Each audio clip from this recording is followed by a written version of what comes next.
Hare Krishna, Hare Krishna, Krishna Krishna, Hare Hare, Hare Hare, Hare Hare, Krishna Hare Krishna, Krishna Krishna, Hare Hare, Hare Rama, Hare Hare, Hare Krishna, Hare Krishna, Krishna Krishna, Hare Hare, Hare Rama, Hare Rama, Rama Rama, Hare Hare, Hare Krishna, Hare Krishna, Krishna Krishna, Hare Hare, Hare Rama, Hare Hare, Hare Krishna, Hare Krishna, Krishna Krishna, Hare Hare, Hare Rama, Hare Rama, Hare Hare, Hare Krishna, Hare Krishna, Krishna Krishna, Hare Hare, Hare Rama, Hare Rama, Hare Hare Krishna, Krishna, Hare Krishna, Krishna Krishna, Hare Hare, Rama, Hare Rama, Rama Rama, Hare Hare Hare, Krishna. Hare Krishna, Hare Krishna, Hare Krishna. Shri Shri Radha ഗോവിന്ദമ്മളുടെ കീഴിലുള്ള ഭഗവത്ഗീത പഠനത്തിലേക്ക് എല്ലാവർക്കും സ്വാഗതം. ജ്ഞാനതിമിരാന്തസ്യ ജ്ഞാനാഞ്ജനശലാകയാ ചക്ഷുരുന്മീലിതം യേന തസ്മൈ ശ്രീഗുരവേ നമഃ. ശ്രീചൈതന്യമനോഭീഷ്ടം സ്ഥാപിതം മേന ഭൂതലേ സ്വയം രൂപ കഥാ മഹ്യം ദദാന്തി സ്വപദാന്തികം വന്ദേഹം ശ്രീഗുരോ ശ്രീയുത പദകമലം ശ്രീഗുരും വൈഷ്ണവാംച ശ്രീരൂപം സാഗ്രജാതം സഗണരഘുനാഥാനിതം തം സജീവം സാദ്വൈതം സാവധൂതം പരിജനസഹിതം ശ്രീകൃഷ്ണചൈതന്യദേവം ശ്രീരാധാ കൃഷ്ണപാദാൻ സഗണലളിതാ ശ്രീവിശാഖാനിതം हे कृष्णा करुणा सिंधु दीनबंधो जगत्पदे गोपेश गोपिकाकान्त राधाकान्त नमोऽस्तु ते तप्तकाञ्चन गौराङ्गी राधे वृन्दावनेश्वरी वृषभानुसुते देवी प्रणमामि हरिप्रिये वाञ्छाकल्पतरुभ्यश्च कृपा सिन्धुभ्यैव च पतितानां पावनेभ्यो वैष्णवेभ्यो नमो नमः. नमो विष्णुपादाय कृष्णप्रेष्ठाय भूतले श्रीमते भक्तिवेदान्त स्वामिन् इति नामिने नमस्ते सारस्वते देवे गौरवाणि प्रचारिणे सर्वशेषशून्यवादी पाश्चात्यदेशधारिणे नमो विष्णुपादाय कृष्णप्रेष्ठाय बोधले श्रीमते जयपदागस्वामिन् इति नामिने नमाचार्यपादाय निधाय कृपप्रदायिने गौरगदाधमदाय नगरग्रामधारिणे जयो श्रीकृष्ण चैतन्य प्रभो नित्यानन्द श्री अद्वैत गदाधर श्रीवासादि गौरभक्तवृन्द हरे Krishna Krishna Krishna Hare Hare Hare Ram Ram Hare Ram Rama, Rama Rama, Hare Hare, Hare Krishna. ഹരേ കൃഷ്ണ. നമ്മള് 13ാമത്തെ അധ്യായത്തിൽ എന്തൊക്കെയാ പഠിച്ചത്? 14ാമത്തെ അധ്യായമാണ് നമ്മൾ പഠിക്കേണ്ടത്. എന്തിനെ പറ്റിയൊക്കെയാ നമ്മൾ പറഞ്ഞത്? ക്ഷേത്രം, ക്ഷേത്രജ്ഞൻ, പ്രകൃതി, പുരുഷൻ, ജ്ഞാനം, ജ്ഞേയം, ഇതൊക്കെയാണ് പറഞ്ഞത് അല്ലെ. അപ്പൊ ക്ഷേത്രം എന്ന് പറയുന്നത് നമ്മുടെ ശരീരമാണ്. ആ ക്ഷേത്രത്തിനെ അറിയുന്നവരാണ് ക്ഷേത്രജ്ഞന്മാര്. അതായത് നമ്മുടെ ജീവാത്മാവും പരമാത്മാവും എന്ന് പറഞ്ഞു. അപ്പൊ ആ ഭഗവാനെ കുറിച്ചുള്ള അറിവ് അതാണ് ദിവ്യമായ ജ്ഞാനമാണ്, അതീന്ദ്രിയമായ ജ്ഞാനമാണ് ജ്ഞാനം എന്ന് പറഞ്ഞതുകൊണ്ട് ഉദ്ദേശിക്കുന്നത്. ഈ ജ്ഞേയം എന്ന് പറയുന്നത് എന്താണ്? ആരെ കുറിച്ചാണ് നമ്മൾക്ക് അറിയേണ്ടത്? നമുക്ക് എവിടേക്കാണ് എത്തേണ്ടത്? പരമാത്മാവിനെ കുറിച്ചിട്ട് അല്ലെ. അതിനെയാണ് ജ്ഞേയം എന്ന് പറയുന്നത് എന്നുള്ളതൊക്കെയാണ് നമ്മൾ ഇതിനു മുമ്പത്തെ അധ്യായത്തിൽ പഠിച്ചത്. പിന്നെ പുരുഷൻ എന്ന് പറയുന്നത് ആരാണ്? ഭഗവാൻ തന്നെയാണ്. ഭഗവാനിൽ നിന്നാണ് എല്ലാം വരുന്നത്. പിന്നെ പ്രകൃതി എന്ന് പറയുന്നത് ഈ ഭൗതിക പ്രകൃതിയാണ്. ഇതൊക്കെയാണ് നമ്മൾ കഴിഞ്ഞ അധ്യായത്തിൽ പഠിച്ചത്. അപ്പൊ എന്ത് വേണം? ഈ ഭൗതിക പ്രകൃതിയെ നമ്മൾക്ക് കീഴടക്കാൻ കഴിയണം. അതായത് ആ 3 പ്രകൃതി ഗുണങ്ങളെ കീഴടക്കി കഴിഞ്ഞാൽ മാത്രമാണ് നമ്മൾക്ക് എവിടേക്ക് എത്താൻ പറ്റുള്ളൂ? ഭഗവാനെ കുറിച്ച് അറിയാനായിട്ട് സാധിക്കുള്ളൂ, ഭഗവാനിലേക്ക് എത്താനായിട്ട് സാധിക്കുള്ളൂ എന്നുള്ളതാണ് 13ാമത്തെ അധ്യായം നമ്മളെ പഠിപ്പിച്ചത്. അപ്പൊ ഇനി അധ്യായം 14 എന്താണ് പറയുന്നത്? ഭൗതിക പ്രകൃതിയുടെ ത്രിഗുണങ്ങൾ. അപ്പൊ ഈ ത്രിഗുണങ്ങളെ നമ്മൾ തോൽപ്പിക്കണം എന്ന് പറഞ്ഞു. അപ്പൊ എന്താണ് ഈ പ്രകൃതിയുടെ 3 ഗുണങ്ങൾ എന്ന് പറയുന്നത്? ആ ഗുണങ്ങൾ എങ്ങനെയാണ് നമ്മുടെ ആത്മാവിനെ ബന്ധിപ്പിക്കുന്നത് അല്ലെങ്കിൽ കുടുക്കിയിരിക്കുന്നത്? അതിൽ നിന്ന് എങ്ങനെ മോചനം ലഭിക്കാം എന്നുള്ളതാണ് ഈ 14ാമത്തെ അധ്യായം നമ്മളെ പഠിപ്പിക്കുന്നത്. ഇവിടെ ഈ പിക്ചർ കണ്ടു കഴിഞ്ഞാൽ തന്നെ അറിയാം അല്ലെ.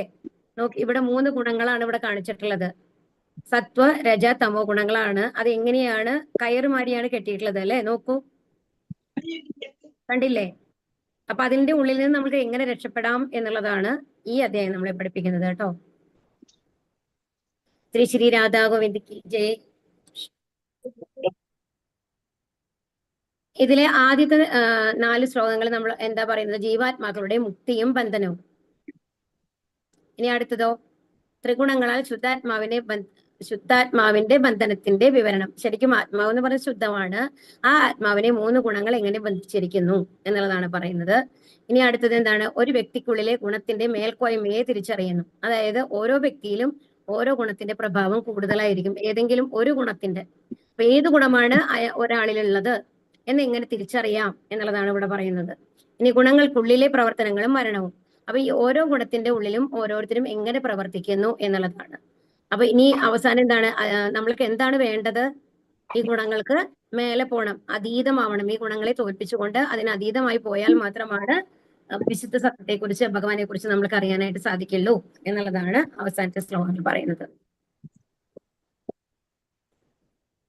ശ്രീ ഭഗവാനുവാച പരം ഭൂയ പ്രവക്ഷ്യാമി ജ്ഞാനാനാം ജ്ഞാനമുത്തമം യജ്ഞാത്വാ മുനയഃ സർവേ പരാം സിദ്ധിമിതോ ഗതാഃ.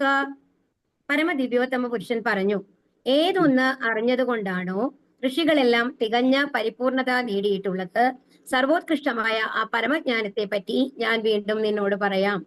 വീണ്ടും പറയാം. ഇപ്പൊ ഒരുപാട് തവണ ജ്ഞാനത്തെ കുറിച്ചൊക്കെ പറഞ്ഞു കഴിഞ്ഞു അല്ലെ. അപ്പൊ ഭഗവാൻ എന്താണ് ഇവിടെ പറയുന്നത്? ഋഷികളെല്ലാം ഏത് അറിഞ്ഞുകൊണ്ടാണ് ഭഗവാനിലേക്ക് എത്തിയിട്ടുള്ളത്, അവരെങ്ങനെയാണ് പരിപൂർണത നേടിയത്, ആ ജ്ഞാനത്തെ കുറിച്ചിട്ട് ഞാൻ പറഞ്ഞു തരാം എന്ന് പറയുകയാണ്. അപ്പൊ ഈ ഒന്നാമത്തെ ശ്ലോകത്തിൽ എന്തിനെ കുറിച്ചിട്ടാണ് പറയുന്നത്? ഋഷികളെല്ലാം എങ്ങനെയാണ് പരിപൂർണത നേടിയിട്ടുള്ളത്, ആ ജ്ഞാനത്തെ കുറിച്ച് പറഞ്ഞു തരാമെന്നാണ് ആര് പറയുന്നത്? ഭഗവാൻ അർജുനനോട് പറയുന്നത്. തത്വജ്ഞാനപരമായ ഊഹാപോഹ പ്രക്രിയയിലൂടെ ഈ അധ്യായത്തെ ഉൾക്കൊള്ളുന്ന ഒരാൾക്ക് ഭക്തിയുടെ സേവനത്തിന്റെ പ്രഭാവം സ്പഷ്ടമാകും. അപ്പൊ ശരിക്കും എന്താണ് ഈ അധ്യായം നന്നായിട്ട് മനസ്സിലാക്കുകയാണെങ്കിൽ, തത്വജ്ഞാനപരമായ ഊഹാപോഹ പ്രക്രിയയിലൂടെ ഈ അധ്യായത്തെ ഉൾക്കൊള്ളുന്ന ഒരാൾക്ക് ഭക്തിയുടെ സേവനത്തിന്റെ പ്രഭാവം, ഭക്തി സേവനം എങ്ങനെയാണ് നമ്മളെ ഭഗവാനിലേക്ക് എത്തിക്കുന്നത് എന്നുള്ളത് തീർച്ചയായിട്ടും മനസ്സിലാവും എന്നാണ് പറയുന്നത്. പ്രകൃതിയുടെ ത്രിഗുണങ്ങൾ എന്തെല്ലാമെന്നും അവ എങ്ങനെ പ്രവർത്തിക്കുന്നു എന്നും ആത്മാവിനെ അവ കുടുക്കിൽപ്പെടുത്തുന്നതും മോചിപ്പിക്കുന്നതും ഏതേത് വിധത്തിലെന്നും ഈ അധ്യായത്തിൽ പരമോഷൻ വിവരിക്കുന്നു. ഈ അധ്യായം നമ്മൾ എന്താണ് പഠിപ്പിക്കുന്നത്? എന്തൊക്കെയാണ് ത്രിഗുണങ്ങൾ, ഈ ത്രിഗുണങ്ങൾ എങ്ങനെയാണ് പ്രവർത്തിക്കുന്നത്, അത് ഒരു ജീവാത്മാവിനെ എങ്ങനെയാണ് കുടുക്കിൽപ്പെടുത്തുന്നത്. ഇനി നമ്മൾ കുടുക്കിൽ പെട്ടുപോയി അല്ലെ, അപ്പൊ ആ കുടുക്കിൽ പെട്ടുപോയ ഒരു ജീവാത്മാവിനെ എങ്ങനെ അതിൽ നിന്ന് രക്ഷപ്പെടാം, ഇതൊക്കെയാണ് ഈ അധ്യായത്തില് ഭഗവാൻ പറഞ്ഞു കൊടുക്കുന്നത്. ജ്ഞാനമുപാശ്രിത്യ മമ സാധർമ്യമാഗതാഃ സർഗേപി നോപചായന്തെ പ്രളയേന വ്യതിന്തി ച. ഈ ജ്ഞാനത്തിൽ ഉറച്ചു നിൽക്കുന്നത് കൊണ്ട് എന്റേതിന് സമാനമായ അതീന്ദ്രിയ ഭാവത്തെ പ്രാപിക്കാൻ കഴിയും. അങ്ങനെ ഉറച്ചു നിന്നു കഴിഞ്ഞാൽ ഒരുവൻ സൃഷ്ടികാലത്ത് ജനിക്കുകയുമില്ല, പ്രളയകാലത്ത് ആകുലചിത്തനാവുകയുമില്ല. അപ്പൊ ഈ ഭഗവാൻ എന്താ പറയുന്നത്? ഈ ജ്ഞാനാണ് തരാൻ പോകുന്നത്. എന്താണ്? ഋഷികൾക്കൊക്കെ പരിപൂർണത എന്തിൽ നിന്നാണോ കിട്ടിയിട്ടുള്ളത്, അതായത് ഈ നമ്മള് 3 ത്രിഗുണങ്ങളുടെ ബന്ധനത്തിൽ അകപ്പെട്ട ഒരു ജീവാത്മാവ് അതിൽ നിന്ന് എങ്ങനെ മോചിതനാവാം എന്നാണ് പഠിപ്പിക്കുന്നത് എന്നാണ് പറഞ്ഞത് അല്ലെ. ആ ജ്ഞാനാണ് കൊടുക്കാൻ പോകുന്നത് എന്ന് പറഞ്ഞു. ആ ജ്ഞാനത്തിൽ ഉറച്ചു നിൽക്കുകയാണെന്നുണ്ടെങ്കിൽ എന്ത് സംഭവിക്കുന്നു? സൃഷ്ടികാലത്ത് ജനിക്കുകയുമില്ല, പ്രളയകാലത്ത് അതായത് നമ്മൾ ഏത് ഭാവത്തിലേക്ക് പോവും? നമ്മുടെ ആത്മാവിന്റെ സ്വരൂപത്തിലേക്ക് തിരിച്ചു പോവും. ആ ഭഗവാന്റെ ഒരു സ്വരൂപമാണല്ലോ നമ്മൾക്കുള്ളത്. അതീന്ദ്രിയ ഭാവമാണ് നമ്മുടെ ആത്മാവിന് ശരിക്കുള്ളത്. ആ അതീന്ദ്രിയ ഭാവത്തിലേക്ക് എത്താൻ പറ്റും എന്നുള്ളതാണ് ഇവിടെ പറയുന്നത്. അപ്പൊ അങ്ങനെയാണെന്നുണ്ടെങ്കിൽ നമ്മൾ ആത്മീയ ലോകത്ത് പോയി കഴിഞ്ഞാൽ പിന്നെ വീണ്ടും ജനിക്കണോ? വേണ്ട അല്ലെ.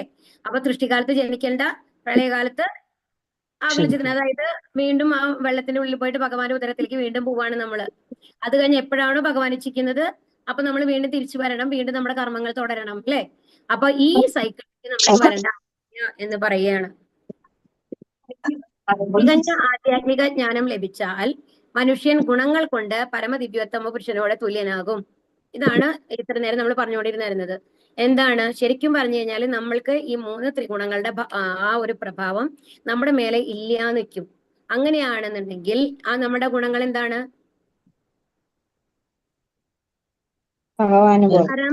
ഭഗവാന്റെ അതേ ഗുണങ്ങളാണ്. പരമദിവ്യോത്തമ പുരുഷനോട് തുല്യനാകും. കണ്ടോ? ഗുണങ്ങളിൽ കേട്ടോ, ക്വാണ്ടിറ്റിയിലല്ല. അതാണ് ഒരു സമുദ്രത്തിന്റെ തുള്ളിക്കും ആ സമുദ്രത്തിലെ എല്ലാ ഗുണങ്ങളും ഉണ്ട്. എന്നാൽ സമുദ്രമാണ് നമുക്ക് പറയാൻ പറ്റില്ല. അപ്പൊ ആ സമയത്ത് നമ്മൾ ഭഗവാനാണ് നമുക്ക് പറയാൻ പറ്റില്ല. പക്ഷെ ഭഗവാന്റെ എല്ലാ ഗുണങ്ങൾക്കും തുല്യമായിട്ടുള്ള ഗുണങ്ങൾ ആർക്കുണ്ടാവും? നമ്മൾക്കുണ്ടാവും. അയാൾ ആവർത്തിച്ചുള്ള ജനന മരണങ്ങളിൽ നിന്ന് മോചിതനാകും. എന്നാൽ വ്യക്തിഗതാത്മാവെന്ന നിലയിലുള്ള വ്യക്തിത്വം നഷ്ടമാകുന്നില്ല. ഇത് മനസ്സിലാവുന്നുണ്ടോ? ലാസ്റ്റ് പോയിന്റ് മനസ്സിലായോ? അത് നമ്മൾ നമ്മളായിട്ട് തന്നെയാണ് നിൽക്കുന്നത്, ഭഗവാനാവുന്നില്ല എന്ന്. മനസ്സിലാവുണ്ടോ? അതായത് അദ്വൈതമല്ല, നമ്മൾ ഭഗവാൻ ലയിച്ച് ഭഗവാനാകുന്നില്ല, നമ്മൾ തനിയെയാണ് നിൽക്കുന്നത്. പക്ഷെ ഭഗവാന്റെ അതേ ഗുണങ്ങളാണ് നമ്മൾക്ക് ഉണ്ടാവുക. പിന്നെ നമ്മൾക്ക് ദേഷ്യമോ സങ്കടമോ അങ്ങനത്തെ ഒന്നും ഉണ്ടാവില്ല. നമ്മൾക്ക് എപ്പോഴും ശാശ്വതമായിട്ടുള്ള ആനന്ദമായിരിക്കും ഉണ്ടാവുക എന്നുള്ളതാണ് അവസ്ഥ. അപ്പൊ ആവർത്തിച്ചുള്ള ജനനമരങ്ങളിൽ നിന്ന് മോചിതനാകും, ഗുണങ്ങൾ കൊണ്ട് പരമദിവ്യോത്തമന പുരുഷനോട് തുല്യനാകും. എന്നാൽ പരമ ദിവ്യോത്തമ പുരുഷനാകുന്നില്ല. വ്യത്യാസം മനസ്സിലായോ? ഹരേ കൃഷ്ണ. മനസ്സിലായി. മമ യോനിർമഹദ് ബ്രഹ്മ തസ്മിൻ ഗർഭം തഥാമ്യഹം സംഭവ സർവഭൂതാനാം തതോ ഭവതി ഭാരത. അല്ലയോ ഭാരത, ബ്രഹ്മം എന്ന് പറയപ്പെടുന്ന സമഗ്ര ഭൗതിക സത്തയത്രേ ജനനത്തിന് കാരണം. അത് എന്നിൽ നിന്ന് ഗർഭം ധരിച്ച് സകല ജീവികൾക്കും ജന്മം കൊടുക്കുന്നു. ഇവിടെ എന്താ പറയുന്നത്? നമ്മുടെ ജനനത്തിന് എന്താണ് കാരണം എന്നുള്ളതാണ് ഇവിടെ പറയുന്നത്. ബ്രഹ്മം എന്ന് പറയപ്പെടുന്ന സമഗ്ര ഭൗതിക സത്യത്തിലെ ജനനത്തിന് കാരണം, അതായത് നമ്മുടെ ഈ ഫുൾ ഭൗതിക പ്രകൃതി എന്നുള്ളതാണ് ഇവിടെ ഭൗതിക പ്രപഞ്ചം എന്നുള്ളതുകൊണ്ടാണ് അവിടെ ഉദ്ദേശിക്കുന്നത് കേട്ടോ.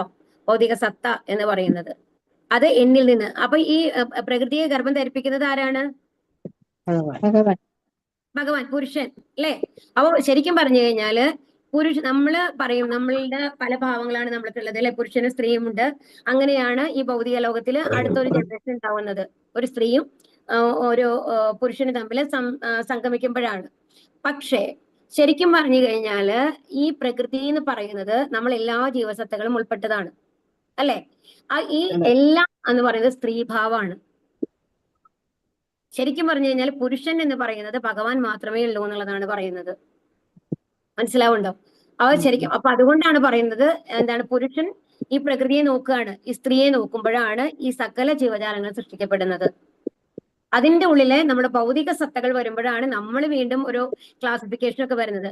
അതുകൊണ്ട് ഭഗവാൻ, ഇപ്പൊ നമ്മൾ പറയുന്നു ഭഗവാനെ ഒരു പ്രിയതമനായിട്ട് കാണപ്പെടാനായിട്ട് നമ്മൾ പറയുന്നുണ്ട്. ഏത് ഭാവത്തിലാണോ യഥാമാം പ്രപത്യന്റെ താം സദൈവ ഭജാമ്യഹം എന്ന് പറയുന്നുണ്ട് അല്ലെ. അപ്പോ ഭഗവാനെ ഏത് രീതിയിലാണോ നമ്മൾ സമീപിക്കുന്നത് ആ രീതിയിൽ നമ്മളെ സ്വീകരിക്കുന്നു എന്നാണ് പറയുന്നത്. അപ്പൊ നമ്മൾക്ക് തോന്നും അപ്പൊ ഒരു പ്രിയതമനായിട്ട് കാണുന്നുണ്ടെങ്കിൽ നമ്മൾ സ്ത്രീയായിട്ട് ജനിച്ചാലല്ലേ പറ്റുള്ളൂ എന്നുള്ളത്. അങ്ങനെയല്ല. ശരിക്കും പറഞ്ഞാൽ നമ്മൾക്ക് എല്ലാം സ്ത്രീഭാവമാണുള്ളത്. ഇവിടുത്തെ പുരുഷനായാലും സ്ത്രീ ആയാലും ആ ശരീരം മാത്രമാണ് ഒരു പുരുഷ ശരീരം, ഒരു സ്ത്രീ ശരീരം. അതെന്തിനു വേണ്ടിയിട്ടാണ്? അടുത്തൊരു ജനറേഷൻ ഭൗതിക സത്ത വരണം അല്ലെ. അതിനു വേണ്ടിയിട്ടാണ് അങ്ങനത്തെ ഒരു വേർതിരിവ് വന്നിട്ടുള്ളത്. പക്ഷെ ഭഗവാന്റെ മുമ്പില് ബാക്കി എല്ലാവരും എന്താണ്? സ്ത്രീകളാണ്. അതായത് സ്ത്രീ സങ്കല്പമാണ് വരുന്നത്. അതുകൊണ്ടാണ് നമ്മള് ദണ്ഡകാരണ്യത്തില് ശ്രീരാമദേവൻ സീതാദേവിയുമായിട്ട് വനവാസത്തിന് പോകുന്ന സമയത്ത് ആ കാട്ടിൽ വെച്ച് കഴിഞ്ഞിട്ട് അവിടെ കണ്ട മഹർഷിമാരൊക്കെ ആ ശ്രീരാമദേവന്റെ ആ ഭംഗിയില് മുഴുകി എന്നാണ് പറയുന്നത്. ഭംഗിയിലും ഗുണങ്ങളിലും മര്യാദ പുരുഷോത്തമനാണല്ലോ അല്ലെ ഭഗവാൻ. ആ ഭഗവാന്റെ കഴിവില് മുഴുകിയിട്ട് അവരൊക്കെ പ്രാർത്ഥിക്കുകയാണ് ഈ സീതാദേവിയുടെ ഒരു ഭാവം നമ്മൾക്ക് എപ്പോഴാണ് കിട്ടുക, എപ്പോഴാണ് ഒരു ശ്രീരാമദേവന്റെ ഭാര്യയുടെ രൂപത്തിൽ ഞങ്ങൾക്ക് ഇരിക്കാൻ പറ്റുമെന്ന് മഹർഷിമാരാണ് അവരൊക്കെ ഇങ്ങനെ മനസ്സിൽ ആഗ്രഹിക്കുന്നത്. അപ്പോഴാണ് ഭഗവാൻ ശ്രീരാമദേവൻ പറയുന്നത്, അവർക്ക് അനുഗ്രഹം കൊടുക്കുന്നത് എന്താണെന്നുണ്ടെങ്കിൽ ഈ ജന്മത്തിലെ ഞാൻ മര്യാദ പുരുഷോത്തമനാണ്, ഏകപത്നി വ്രതക്കാരനാണ്. പക്ഷേ അടുത്ത യുഗത്തില് ഞാൻ കൃഷ്ണാവതാരമായിട്ട് വരുമ്പോ നിങ്ങളുടെ ഈ ആഗ്രഹം ഞാൻ സാധിപ്പിച്ചു തരാം എന്നാണ് പറയുന്നത്. അപ്പൊ അങ്ങനെയാണ് ആ 16,108 ഭാര്യമാരായിട്ട് അവര് വരുന്നത് എന്നാണ് പറയുന്നത്. ആ മഹർഷിമാരുടെ ആഗ്രഹമാണ്. അപ്പൊ ശരിക്കും നമ്മളുടെ ഭാവം എന്ന് പറഞ്ഞ മഹർഷിമാരെന്ന് പറഞ്ഞു കഴിഞ്ഞാൽ ആണുങ്ങൾ എന്നുള്ള ലെവൽ, പുരുഷൻ എന്നുള്ള ലെവലല്ലേ നമ്മൾ കാണുന്നത്. പക്ഷെ ഭഗവാനെ സംബന്ധിച്ചിടത്തോളം ഈ ഭൗതിക പ്രകൃതി മുഴുവനും ഒരു സ്ത്രീഭാവമാണ്. അവിടെ എന്താണ്, പുറന്തോലുകൾ മാത്രമാണ് വ്യത്യസ്തമായിട്ടുള്ളത് എന്നുള്ളതാണ് മനസ്സിലാക്കേണ്ടത് കേട്ടോ. അത് എന്നിൽ നിന്ന് ഗർഭം ധരിച്ച് സകല ജീവികൾക്കും ജന്മം കൊടുക്കുന്നു. അരിക്കുംഭാരത്തിൽ തേൾ മുട്ടയിടാറുണ്ട്. ചിലർ കരുതും ആ അരിയിൽ നിന്നാണ് തേളുകൾ പിറക്കുന്നതെന്ന്. അത് വാസ്തവമല്ല. പെൺതേൾ അരിയിൽ മുട്ടയിടുകയാണ് ഉണ്ടായത്. അതുപോലെ ജീവജാലങ്ങളുടെ ഉൽപ്പത്തിക്ക് കാരണം ഭൗതിക പ്രകൃതിയല്ല, ഭൗതിക പ്രകൃതിയുടെ സൃഷ്ടികൾ എന്ന മട്ടിൽ പുറത്തു വരുന്നുവെങ്കിലും അവയ്ക്ക് ബീജപ്രദാനം ചെയ്തത് ഭഗവാൻ തന്നെ. എന്താ പറയുന്നത് ഇവിടെ അരിയുടെ കുമ്പാരത്തില് തേള് മുട്ടയിടാറുണ്ട് അത്രേ. അപ്പൊ നമ്മൾക്ക് അത്രയും വലിയ അരിക്കുംപാലങ്ങൾ പണ്ടൊക്കെ എന്ന് പറയുമ്പോൾ നമ്മള് കൊയ്ത് കഴിഞ്ഞ് കഴിഞ്ഞിട്ട് ആ നെല്ലൊക്കെ കുത്തിയിട്ട് ഇങ്ങനെ അരിയായിട്ട് ജോയിന്റ് ഫാമിലി ആകുമ്പോൾ നിറയെ വേണം അല്ലേ. അപ്പൊ അങ്ങനെ കൂട്ടിയിട്ടിട്ടുണ്ടാവും. അപ്പൊ ആ കൂട്ടിയിട്ടേക്കണ അരിയുടെ ഇടയിൽ നിന്നൊക്കെ ഇടയ്ക്ക് തേളുകൾ പറഞ്ഞു കാണാം അത്ര ചെറുത്. അതെന്താ കാരണം എന്നുണ്ടെങ്കിൽ ഏതെങ്കിലും ഒരു തേള് വന്ന് അതിന്റെ ഉള്ളിൽ മുട്ടയിട്ടിട്ടുണ്ടാവും. അത് കഴിഞ്ഞ് മുട്ട വിരിഞ്ഞ് ഈ കുഞ്ഞുങ്ങൾ പുറത്തേക്ക് വരുന്നതാണ്. പക്ഷെ നമ്മൾക്ക് പെട്ടെന്ന് കണ്ടാൽ എന്താ തോന്നുക? ഈ മുട്ടകളെ നമ്മൾ കണ്ടിട്ടുണ്ടാവില്ല. അപ്പൊ തോന്നും ഈ അരിയിൽ നിന്നാണ് തേളുകൾ വരുന്നത് എന്ന് നമ്മൾക്ക് തോന്നാം എന്നാണ് പറയുന്നത്. അറിവില്ലാത്ത കൊച്ചുകുട്ടികളൊക്കെ പറയുമ്പോഴേ ഇതാ അരിയിൽ നിന്ന് തേള് വരുന്നു എന്നുള്ള മാതിരി. അതിന്റെ ഉള്ളിൽ മുട്ടയിട്ട് ആ മുട്ട വിരിഞ്ഞിട്ടാണ് തേളുകൾ വരുന്നത് എന്ന് അറിയാത്ത ആൾക്കാർ എന്ത് വിചാരിക്കുന്നു? അരിയിൽ നിന്നാണ് ഈ തേളുകൾ വരുന്നതെന്ന് വിചാരിക്കാം എന്നാണ് പറയുന്നത്. അതുപോലെ നമ്മള് ഭൗതിക പ്രകൃതിയിൽ നിന്നാണ് നമ്മളുടെ എല്ലാം. അപ്പൊ നമ്മളെ സംബന്ധിച്ച് എന്താണ്, ഇപ്പൊ നമ്മളുടെ അച്ഛനും അമ്മയും എന്ന് പറയുന്നത് ഇവിടെ നമ്മൾ കണ്ടിട്ടുള്ളതാണ് അല്ലെ. അവര് അച്ഛനും അമ്മയും ഇവിടെ തന്നെ ഉണ്ടായിട്ടുള്ളതാണ്. അപ്പൊ ഈ ഭൗതിക പ്രകൃതിക്ക് മേലെയായിട്ട് നമ്മൾക്ക് ഒരു ചിന്ത നമ്മുടെ ഉള്ളിൽ വരാൻ പറ്റില്ല. പക്ഷെ ഇവിടെ എന്താ പറയുന്നത്, ഭൗതിക പ്രകൃതിയുടെ സൃഷ്ടികൾ എന്നുള്ള ലെവലിലാണ് നമ്മളെ കാണുന്നത് എന്നുണ്ടെങ്കിലും അതിന് യഥാർത്ഥത്തിലുള്ള ബീജം പ്രദാനം ചെയ്തത് ആരാണ്? ഭഗവാനാണ്. അപ്പൊ ഈ നമ്മൾക്ക് തോന്നുകയാണ് ഈ ഭൗതിക പ്രകൃതി എന്ന് പറയുന്നത് ഇവിടെ എന്തുമായിട്ടാണ് കമ്പയർ ചെയ്തിട്ടുള്ളത്? അരിക്കൂമ്പാറായിട്ടാണ്. അതിന്റെ ഉള്ളിൽ നിന്നാണ് ഈ ജീവജാലങ്ങൾ പുറത്തു വരുന്നത്. പക്ഷെ അതിന് യഥാർത്ഥത്തിൽ സൃഷ്ടിച്ചത് ആരാണ്? ഭഗവാനാണ്. മനസ്സിലായോ?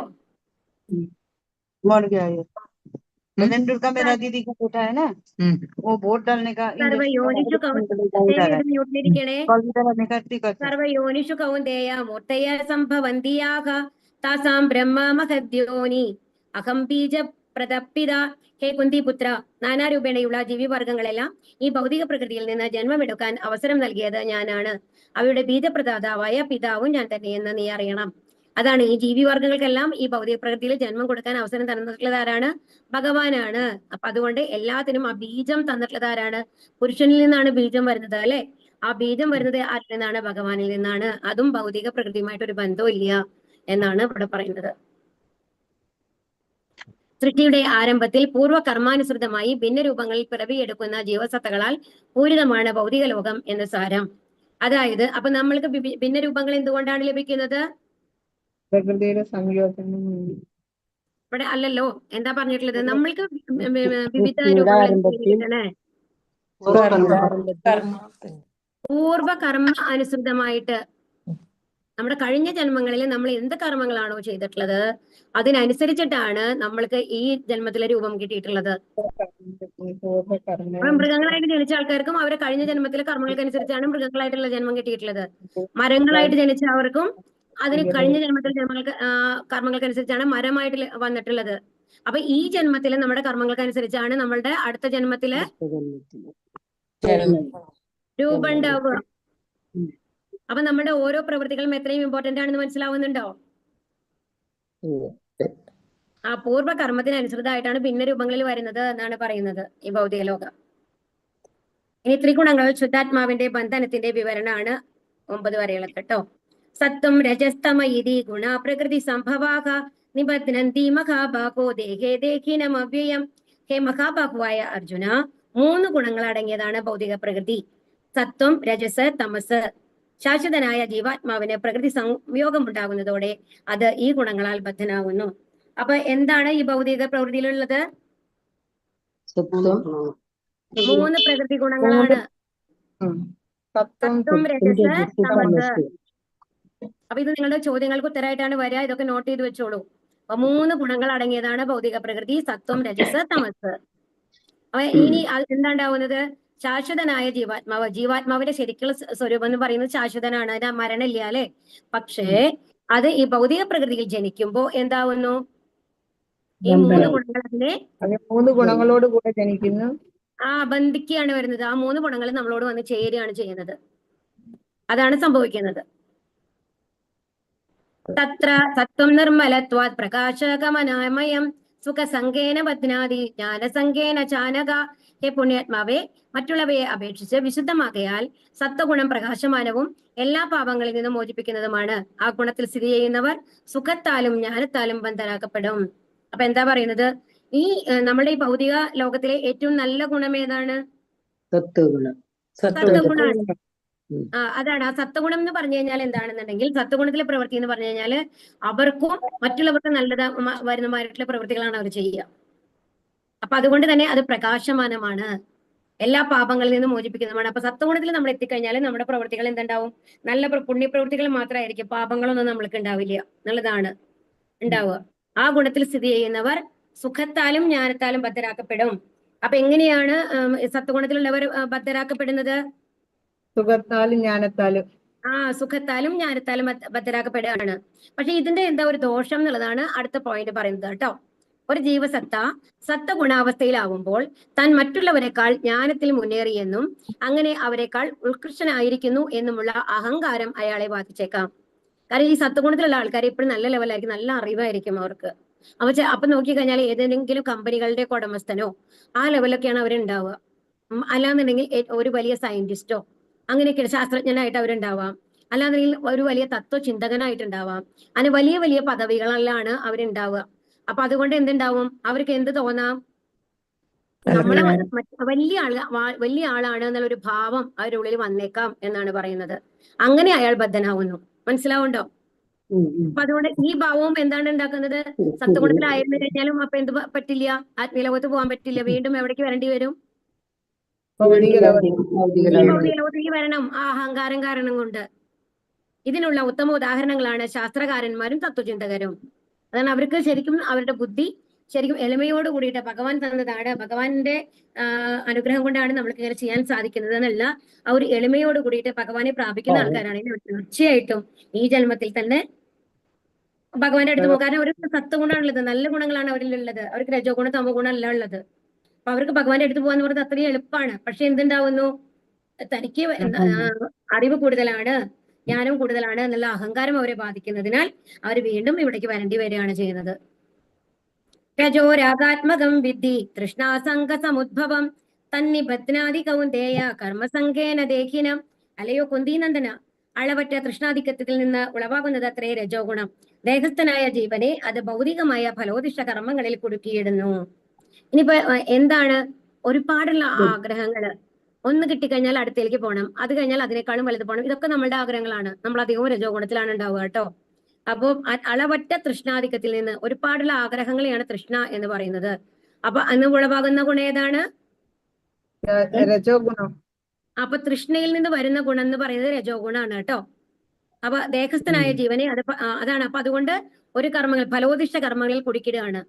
ഇപ്പൊ നമ്മൾ എന്ന് പറയുന്നത് ഏറ്റവും ആദ്യം എന്താണ്, ഒരു കൊച്ചുകുട്ടിയെ നമ്മൾ LKG കൊണ്ടുവരുമ്പോൾ എന്താണ്, ഫുൾ മാർക്ക് വാങ്ങണം. അത് കഴിഞ്ഞ 10ാം ക്ലാസ്സിൽ ഇത്ര മാർക്ക് വാങ്ങണം. എന്നിട്ട് 12th നല്ല മാർക്ക് വാങ്ങണം. അത് കഴിഞ്ഞ് കഴിഞ്ഞാൽ എന്താണ്, നല്ലൊരു കോഴ്സിൽ ചേരണം. അത് കഴിഞ്ഞാൽ നല്ലൊരു ജോലിയിൽ കയറണം. നമ്മളുടെ എന്താണ് നിബന്ധനകൾ കൂടി വരും അല്ലെ. അത് കഴിഞ്ഞ് പോട്ടെ, ഇനി അവർ വന്നു കഴിഞ്ഞിട്ട് ഒരു കല്യാണം കഴിഞ്ഞ് സെറ്റിൽ ആയി കഴിഞ്ഞാലോ വീണ്ടും കുട്ടികൾ അവരുടെ ഭാവി സെറ്റിലാക്കുക, അതിനുള്ള ഒരു വലിയ വീടുണ്ടാക്കുക, അങ്ങനെ ഒരുപാട് കാര്യങ്ങൾ, അവരുടെ വിദ്യാഭ്യാസങ്ങൾ ഇതുണ്ടാക്കുക. അപ്പൊ നമ്മളുടെ ജീവിതം എന്ന് പറയുന്നത് തുടക്കം മുതൽ അവസാനം വരയ്ക്കും എന്താണ്, ഒരു ഓട്ടാണ്. മരണപ്പാച്ചിൽ എന്ന് പറയില്ലേ, എന്തിന്, എല്ലാം നേടിയെടുക്കാനുള്ള ഒരു മരണപ്പാച്ചിലാണ് നമ്മള്. ഇതെല്ലാം എന്തിന്റെ ലക്ഷണങ്ങളാണ്? രജോ ഗുണത്തിന്റെ. സ്ത്രീ പുരുഷന്മാർക്ക് തമ്മിലുള്ള ആസക്തിയാണ് രജോ ഗുണത്തിന്റെ മുഖ്യ സ്വഭാവം. അതായത് ഒരു സ്ത്രീയും പുരുഷനും ശരിക്കും പറഞ്ഞു കഴിഞ്ഞാൽ നമ്മൾ ആർക്ക് വേണ്ടിയിട്ടാണ് നമ്മൾ അധ്വാനിക്കുന്നത്? നമ്മുടെ മക്കൾക്ക് വേണ്ടിയിട്ട്, അല്ലെങ്കിൽ നമ്മുടെ ഭർത്താവാണെങ്കിൽ ഭാര്യയ്ക്ക് വേണ്ടിയിട്ട്, ഭാര്യയാണെങ്കിൽ ഭർത്താവിന് വേണ്ടിയിട്ട്, അല്ലെ? നമ്മുടെ കുടുംബത്തിന്. ആ അറ്റാച്ച്മെന്റ് എവിടെ നിന്നാണ് വന്നത്? ആ സ്ത്രീ പുരുഷ ബന്ധത്തിൽ നിന്നാണ് നമ്മുടെ ഒരു ഫാമിലി എന്നുള്ള കൺസെപ്റ്റേ വരുന്നത്, അല്ലെ? അതാണ് ഇവിടെ പറയുന്നത്. സ്ത്രീ പുരുഷന്മാർക്ക് തമ്മിലുള്ള ആസക്തിയാണ് രജോ ഗുണത്തിന്റെ മുഖ്യ സ്വഭാവം. സ്ത്രീക്ക് പുരുഷനിലും പുരുഷന് സ്ത്രീയിലും ആകർഷണമുണ്ട്. ഇതിനെ രജോ ഗുണം എന്ന് പറയുന്നു. തമസ്ത്വജ്ഞാനജം വിദ്ധി മോഹനം സർവദേഹിനാം പ്രമാദാലസ്യ നിദ്രാഭി തന്നിബധ്നാദി ഭാരതപുത്ര. അജ്ഞാനജന്യമായ തമോ ഗുണമാകട്ടെ സർവ്വശരീരികളെയും വ്യാമോഹിപ്പിക്കുന്നതാണ്. ഈ ഗുണത്തിന്റെ ഫലങ്ങളായ പ്രമാദം, അലസത, നിദ്ര എന്നിവ ബദ്ധ ജീവാത്മാവിനെ കുടുക്കിയിടുന്നു. ഈ തമോ ഗുണത്തിന്റെ പ്രത്യേകതകൾ എന്തൊക്കെയാണ്? പ്രമാദം, അലസത, നിദ്ര. മറ്റേതെന്ന് പറയുന്നത് നമ്മുടെ ഫാമിലിക്ക് വേണ്ടിയിട്ട്, എന്റെ ഭാര്യയ്ക്ക് വേണ്ടി അല്ലെങ്കിൽ എന്റെ ഭർത്താവിന് വേണ്ടിയിട്ട് ഞാൻ അധ്വാനിക്കുന്നു എന്നുള്ള ഒരു കൺസെപ്റ്റാണ് രജോ ഗുണത്തിലുള്ളത്. പക്ഷെ ഇവിടെ അങ്ങനെയല്ല. ഇവിടെ എന്താണ്? പ്രമാദം, അലസത, നിദ്ര എന്നിവയാണ് ഈ ബദ്ധ ജീവാത്മാവിനെ കുടിക്കുന്നത് തമോ ഗുണത്തിന്. ഒരു ഉദാഹരണം, തന്റെ മുത്തച്ഛൻ മരിച്ചു, അതുകൊണ്ട് താനും മരിക്കുമെന്ന് എല്ലാവർക്കും മനസ്സിലാക്കാവുന്നതേ ഉള്ളൂ. കറക്റ്റ് അല്ലേ? നമ്മളൊരു മരണത്തിന് മുമ്പ് നമ്മൾക്ക് അറിയണം എന്തെന്ന്, ഈ ഒരു ഇത് നമ്മൾക്കും വരുന്നുണ്ട് അല്ലെ? ഫ്യൂച്ചറിൽ നമ്മൾക്ക് വരുന്നുണ്ട്. അതെപ്പോഴാണ് നമ്മൾക്ക് അറിയില്ല. പക്ഷെ നമ്മൾക്ക് തീർച്ചയായിട്ടും ഒരു മരണം ഉണ്ട് എന്നുള്ളത് നമ്മൾക്ക് അറിയാം. മനുഷ്യൻ നശ്വരാണ്. അവന് പിറക്കുന്ന മക്കളും മരിച്ചു പോകും അല്ലെ? മാക്സിമം നമ്മൾ എത്ര ജീവിക്കും? ഒരു 80 വയസ്സ് വരെ അല്ലെങ്കിൽ 90 വയസ്സ് വരെ, മാക്സിമം 100 എന്ന് വെച്ചോളൂ. 100 കഴിയുന്നവർ വളരെ വിരളാണ് അല്ലെ? അപ്പൊ മരണം സുനിശ്ചിതമാണ്. എന്നിട്ടും ആളുകൾ ഉന്മത്തരായതുപോലെ പണം വാരിക്കൂട്ടുന്നു.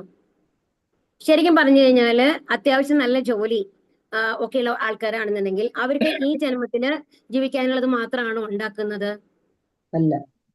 അല്ല.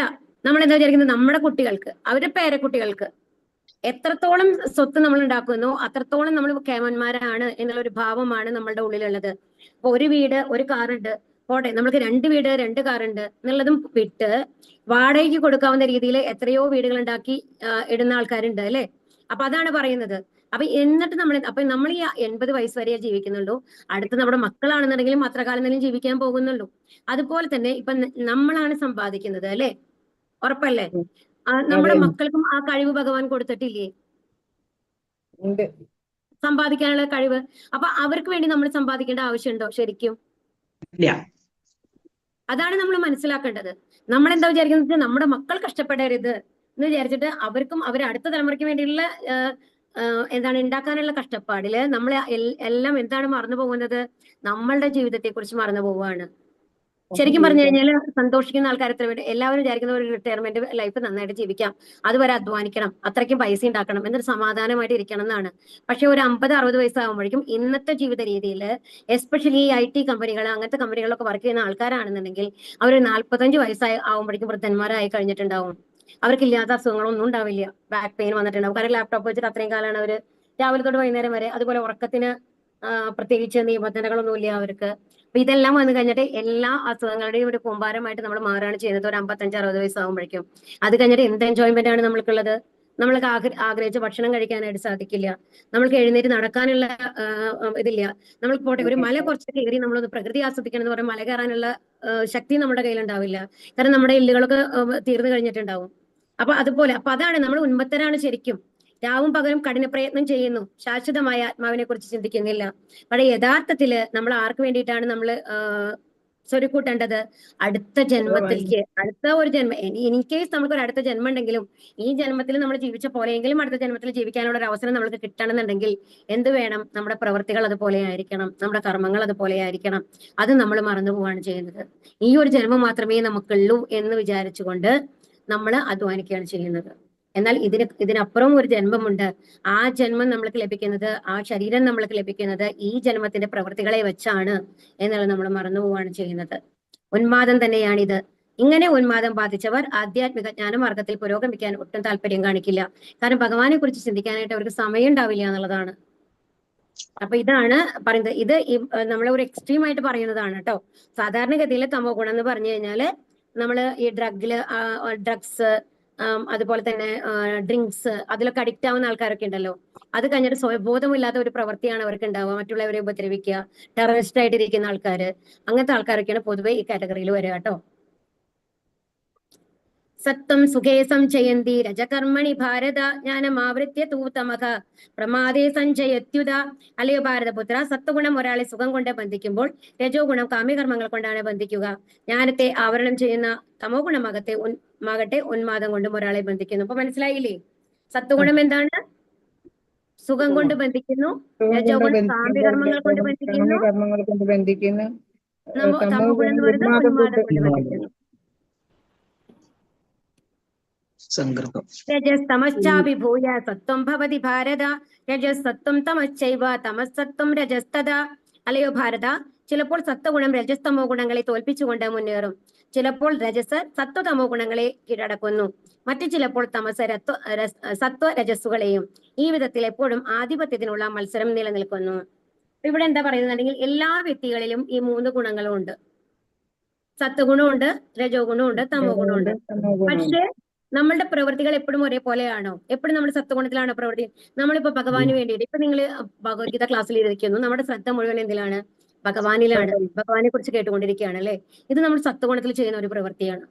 എന്നാൽ ഇത് കഴിഞ്ഞ് നമ്മളുടെ ജീവിതത്തിന്റെ ഭാഗമായിട്ട് നമ്മൾ ഓരോ പ്രവൃത്തികൾ ചെയ്യുമ്പോൾ എന്താണ്? നാളേക്കുള്ളത് നമ്മൾ പ്ലാൻ ചെയ്യുകയാണ് അല്ലെ. ഭൗതിക കാര്യങ്ങൾക്ക് വേണ്ടി നമ്മൾ പ്ലാൻ ചെയ്യുമ്പോൾ അത് രജോ ഗുണമാണ് നമ്മളിൽ വരുന്നത്. എന്നാൽ നമ്മൾക്ക് ചില സമയത്ത് വന്നു കഴിഞ്ഞിട്ട് നമ്മൾ വിചാരിച്ച മാതിരി കാര്യങ്ങൾ നടക്കാതിരിക്കുമ്പോൾ നമ്മൾക്ക് ദേഷ്യം വരുന്നത്, അതിനനുസരിച്ച് നമ്മൾ വാക്കുകൾ പ്രയോഗിക്കുന്നതെല്ലാം ഏത് ഗുണാണ്? തമോ ഗുണാണ്. അപ്പൊ ഓരോ ഗുണങ്ങളും മാറി മാറിയിട്ടുണ്ടാവും. ശരിക്കും ഒരു ദിവസത്തിന്റെ കാര്യം പറഞ്ഞു കഴിഞ്ഞാൽ രാവിലെ സൂര്യൻ ഉദിക്കു എന്നത് വരെയുള്ളത് ഒരു 3-3:30 തൊട്ട് സൂര്യൻ ഉദിക്കു എന്നത് വരെയുള്ള സമയമാണ് സത്വഗുണം എന്ന് പറയുന്നത്. സത്വഗുണം എന്ന് പറയുന്നത് നമ്മുടെ ബുദ്ധിയുടെ ഏറ്റവും എന്താ പറയുക, നല്ല സമയം എന്ന് പറയും. അതായത് തെളിഞ്ഞ ബുദ്ധിയുള്ള സമയം എന്നാണ് പറയുന്നത്. അപ്പൊ അതുകൊണ്ടാണ് നമ്മൾ കുട്ടികളിലോടൊക്കെ പറയാറുണ്ടല്ലേ, രാവിലെ എഴുന്നേറ്റ് പഠിച്ചു കഴിഞ്ഞാൽ അത്രയും നല്ലതാണ്, ഒരിക്കലും മറക്കില്ല എന്ന്. കാരണം ആ സമയത്ത് വേറെ ചിന്തകൾ വരില്ല. സത്വഗുണത്തിലാണ് പ്രകൃതി ഇരിക്കുമ്പോ നമ്മുടെ ഉള്ളിൽ വന്നു കഴിഞ്ഞിട്ട് തെറ്റായ ധാരണകളും തെറ്റായ ചിന്തകളും വരില്ല എന്നുള്ളതാണ്. നമ്മളുടെ അടുത്തത് സമയം എന്ന് പറയുന്നത് രജോ ഗുണാണ്. അത് നമ്മൾ മുഴുവൻ നമ്മുടെ കാമ്യകർമ്മങ്ങളിലാണ്. അടുത്ത് എന്ത് വേണം, ഇപ്പൊ നമ്മളുടെ ഒരു ബ്രേക്ക്ഫാസ്റ്റ് നമ്മൾ ചെയ്യുന്നത് തൊട്ട് നമ്മൾ വൈകുന്നേരം ഡിന്നർ ചെയ്യുന്ന വരെയുള്ള ഒരു സമയം എന്ന് എടുത്തോളൂ. അതിൽ മുഴുവൻ നമ്മൾ എൻഗേജ്ഡ് ആയിരിക്കുകയാണ് അല്ലെ. ജോലിക്ക് പോകുന്ന ആൾക്കാർ ജോലിക്ക് പോകുന്നു, എല്ലാം പ്രവൃത്തിമയമാണ്. ആ ഒരു സമയമാണ് രജോ ഗുണ സമയം എന്ന് പറയുന്നത്.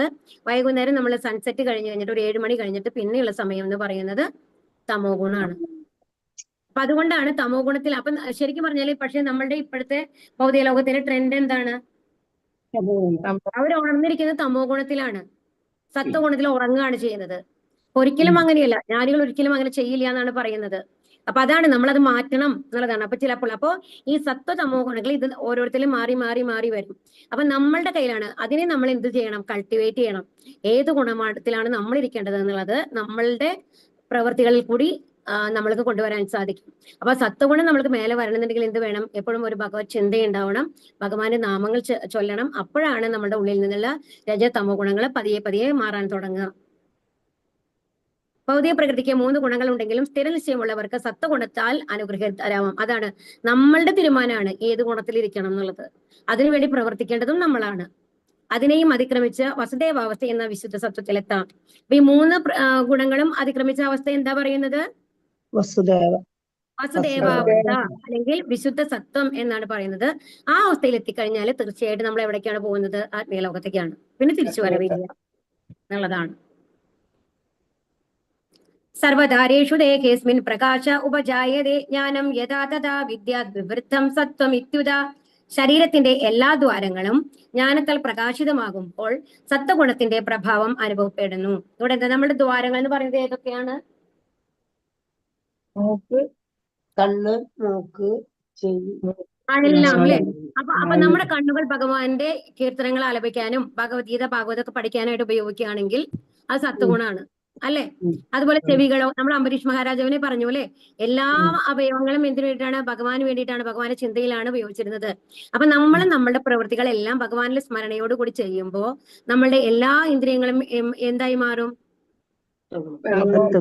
സത്വഗുണത്തിൽ പ്രകാശിതാവും. അതാണ് എല്ലാ ദ്വാരങ്ങളും ജ്ഞാനത്താൽ പ്രകാശിതമാകുമ്പോൾ സത്വഗുണത്തിന്റെ പ്രഭാവം അനുഭവപ്പെടുന്നു എന്നാണ് പറയുന്നത്. ലോഭ പ്രവൃത്തിരാരംഭ കർമ്മണാമശമസ്പൃഹ രജസ്യേതാനി ജായന്തേ വിവൃതേ പരദർശഭ. ഹേ ഭാരതശ്രേഷ്ഠ, രജോ ഗുണം വർദ്ധിക്കുമ്പോൾ അതിയായ ആസക്തി, ഫലോദിഷ്ടമായ പ്രവർത്തനം, കഠിനമായ പ്രയത്നം, അടക്കാനാവാത്ത ആഗ്രഹം, മോഹാവേശം എന്നീ ലക്ഷണങ്ങൾ ഉണ്ടാകുന്നു. അപ്പൊ ശരിക്കും പറഞ്ഞു കഴിഞ്ഞാല് ഈ സത്വഗുണത്തിൽ വന്നു കഴിഞ്ഞിട്ട് എല്ലാം ബാലൻസ്ഡ് ആണ്. ഓവറായിട്ട് നമ്മൾ എന്തെങ്കിലും ഒരു സന്തോഷം വരുമ്പോൾ ഓവറായിട്ട് ആഹ്ലാദിക്കുകയോ, ഒരു ദുഃഖം വരുമ്പോൾ ഓവറായിട്ട് സങ്കടപ്പെടുകയോ ഇല്ല. അവർക്കറിയാം ഇതെല്ലാം നടക്കാൻ പോകുന്നതാണ്, അതിനെ നമ്മൾ ഫിക്സ് ചെയ്ത് ആവണം. അപ്പൊ അവര് സമാധാനപൂർവ്വമായിട്ട് എല്ലാത്തിനെയും നേരിടും എന്നുള്ളതാണ് സത്വഗുണത്തിന്റെ പ്രഭാവം കൊണ്ട് ഉണ്ടാവുന്നത്. എന്നാൽ ഇവിടെ രജോ ഗുണമാകുമ്പോഴേക്കും എന്തായി മാറുന്നു? ആഗ്രഹങ്ങൾ കൂടുന്നു. അത് നടക്കാതാവുമ്പോ എന്താ സംഭവിക്കുക? ദേഷ്യം വരും അല്ലെ, കഠിനമായ പ്രയത്നം വരുന്നു, അടക്കാനാവാത്ത ആഗ്രഹം വരുന്നു, മോഹാവേശം എന്നീ ലക്ഷണങ്ങൾ ഉണ്ടാകുന്നു. എല്ലാം വാരിക്കൂട്ടണം എന്നുള്ള ആഗ്രഹങ്ങളാണ്. ഇതിന് മേലെ പോണം, ഇതിന് മേലെ പോണം. ഇപ്പൊ നമ്മള് ഒരു സാച്ചുറേഷൻ, ഇപ്പൊ നമ്മൾക്ക് ഒരാൾക്ക് വന്നു കഴിഞ്ഞിട്ട് അത്രയും നല്ലൊരു ജോലിയാണെന്ന് വെച്ചോളൂ, മാസം 2 ലക്ഷം ശമ്പളം ഉണ്ട്, 2.5 അല്ലെങ്കിൽ 3 ലക്ഷം ശമ്പളം ഉണ്ടെന്ന് വെച്ചോളൂ. ഒരു നല്ല ശമ്പളമാണല്ലോ ഇന്ത്യയെ സംബന്ധിച്ചിടത്തോളം. എന്നാൽ അയാൾ വന്നു കഴിഞ്ഞിട്ട് അടുത്ത കൊല്ലം ഈ 3 ലക്ഷം മതിയെന്ന് വിചാരിക്കുവോ? എന്താ വിചാരിക്കുന്നത്? ഇനിയും വേണം. അയ്യോ, ഒരു കൊല്ലം കൂടി ഞാൻ 3 ലക്ഷത്തിലാണ്, ഞാൻ എത്രത്തോളം പണിയെടുക്കുന്നു, എനിക്ക് 4 ലക്ഷം ശമ്പളം വേണമെന്നല്ലേ അയാൾ ആഗ്രഹിക്കുന്നത്. അതിന് എപ്പോഴെങ്കിലും ഒരു സാച്ചുറേഷൻ ഉണ്ടോ? ഇല്ല. റിട്ടയർ ആവണ വരയ്ക്കും നമുക്ക് പൈസ കൂട്ടിക്കിട്ടണം എന്നുള്ളത് തന്നെയാണ് നമ്മൾ ആഗ്രഹിക്കുക അല്ലെ. ഇനിയിപ്പോ 2 കൊല്ലം ഒരു കമ്പനിയിൽ കൂട്ടി കൊടുത്തില്ല എന്നുണ്ടെങ്കിൽ എന്ത് ചെയ്യും? അതിനേക്കാളും നല്ല കമ്പനി ഉണ്ടോ, വേറെ കമ്പനി ഉണ്ടോ നമ്മൾ നോക്കാൻ തുടങ്ങും അല്ലെ. അപ്പൊ ഇതാണ് പറയുന്നത്, കഠിനമായ പ്രയത്നം, അടക്കാനാവാത്ത ആഗ്രഹം, മോഹാവേശം, ഇതൊക്കെ എന്തിന്റെ ലക്ഷണങ്ങളാണ്? രജോ ഗുണത്തിന്റെ. രജോ ഗുണ സ്വഭാവി തനിക്ക് കിട്ടിയിട്ടുള്ള സ്ഥാനത്താൽ ഒരിക്കലും സംതൃപ്തനാകാറില്ല. അത് ഉയർത്താനായിട്ട് അയാൾ ആഗ്രഹിച്ചുകൊണ്ടേയിരിക്കും എന്നുള്ളതാണ്. അപ്രകാശോ പ്രവൃത്തിശ്ച പ്രമാദോ മോഹ ഏവച തമസ്യേതാനി ജായന്തേ വിവൃത്തേ കുരു നന്ദന. ഇനി തമോ ഗുണം വളരുമ്പോ എന്താ ഉണ്ടാവുന്നത്? അയാൾക്ക് എപ്പോഴും കിടന്ന് ഉറങ്ങാനാണ് ഇഷ്ടം. അപ്പൊ നമ്മള് ഒന്ന് ആലോചിച്ച് നോക്കൂ, ഈ ഡ്രഗ്സ് ഒക്കെ എടുക്കുന്ന ആൾക്കാരെ കണ്ടിട്ടുണ്ടോ? ഏതെങ്കിലും മൂലയിൽ ചുരുണ്ടുകൂടി കിടക്കും അല്ലെ, അങ്ങനെയാ ഉണ്ടാവുക. അതുപോലെ പ്രമാദം, അവർ പറയുന്നുണ്ടെങ്കിൽ ഞങ്ങളിപ്പോ ദൈവത്തിനെ കണ്ടുകൊണ്ടിരിക്കുകയാണ്, ഏത് ദുഃഖവും ഇല്ല, ആ ഒരു അവസ്ഥ എന്ന് പറയുന്നത് അവർക്ക് ഇപ്പൊ നമ്മൾ ചായ കുടിച്ചു കഴിഞ്ഞാൽ തന്നെ നമ്മൾക്കൊരു വ്യത്യാസം ഉണ്ടാവും അല്ലെ? ഉണ്ടാവില്ലേ? നമ്മുടെ നോർമൽ നിന്ന് നമ്മൾക്ക് തോന്നും ഓക്കെ നമ്മൾ റിലാക്സ്ഡ് ആണ് തോന്നും. പക്ഷെ അത് യഥാർത്ഥ ഒരു അവസ്ഥയല്ല ബ്രെയിനിന്റെ.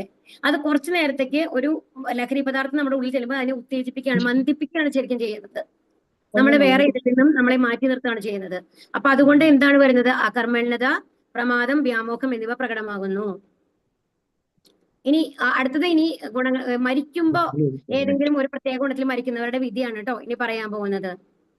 യഥാ സത്വേ പ്രവൃത്തേതു പ്രളയം യാതി ദേഹഭൃത് തതോ താമാവിധാം ലോകാൻ അമലാൻ പ്രതിപത്യതേ.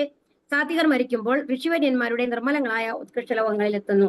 നമ്മളിപ്പോ ഇവിടെ സത്വഗുണൊക്കെ ഇതാക്കി നമ്മൾ പുണ്യകർമ്മങ്ങളൊക്കെയാണ് ചെയ്യുന്നത്. അങ്ങനെയാണ് നമ്മൾ ഉള്ളത് എന്നുണ്ടെങ്കിൽ എവിടേക്ക് പോകുന്ന പറയുന്നത്?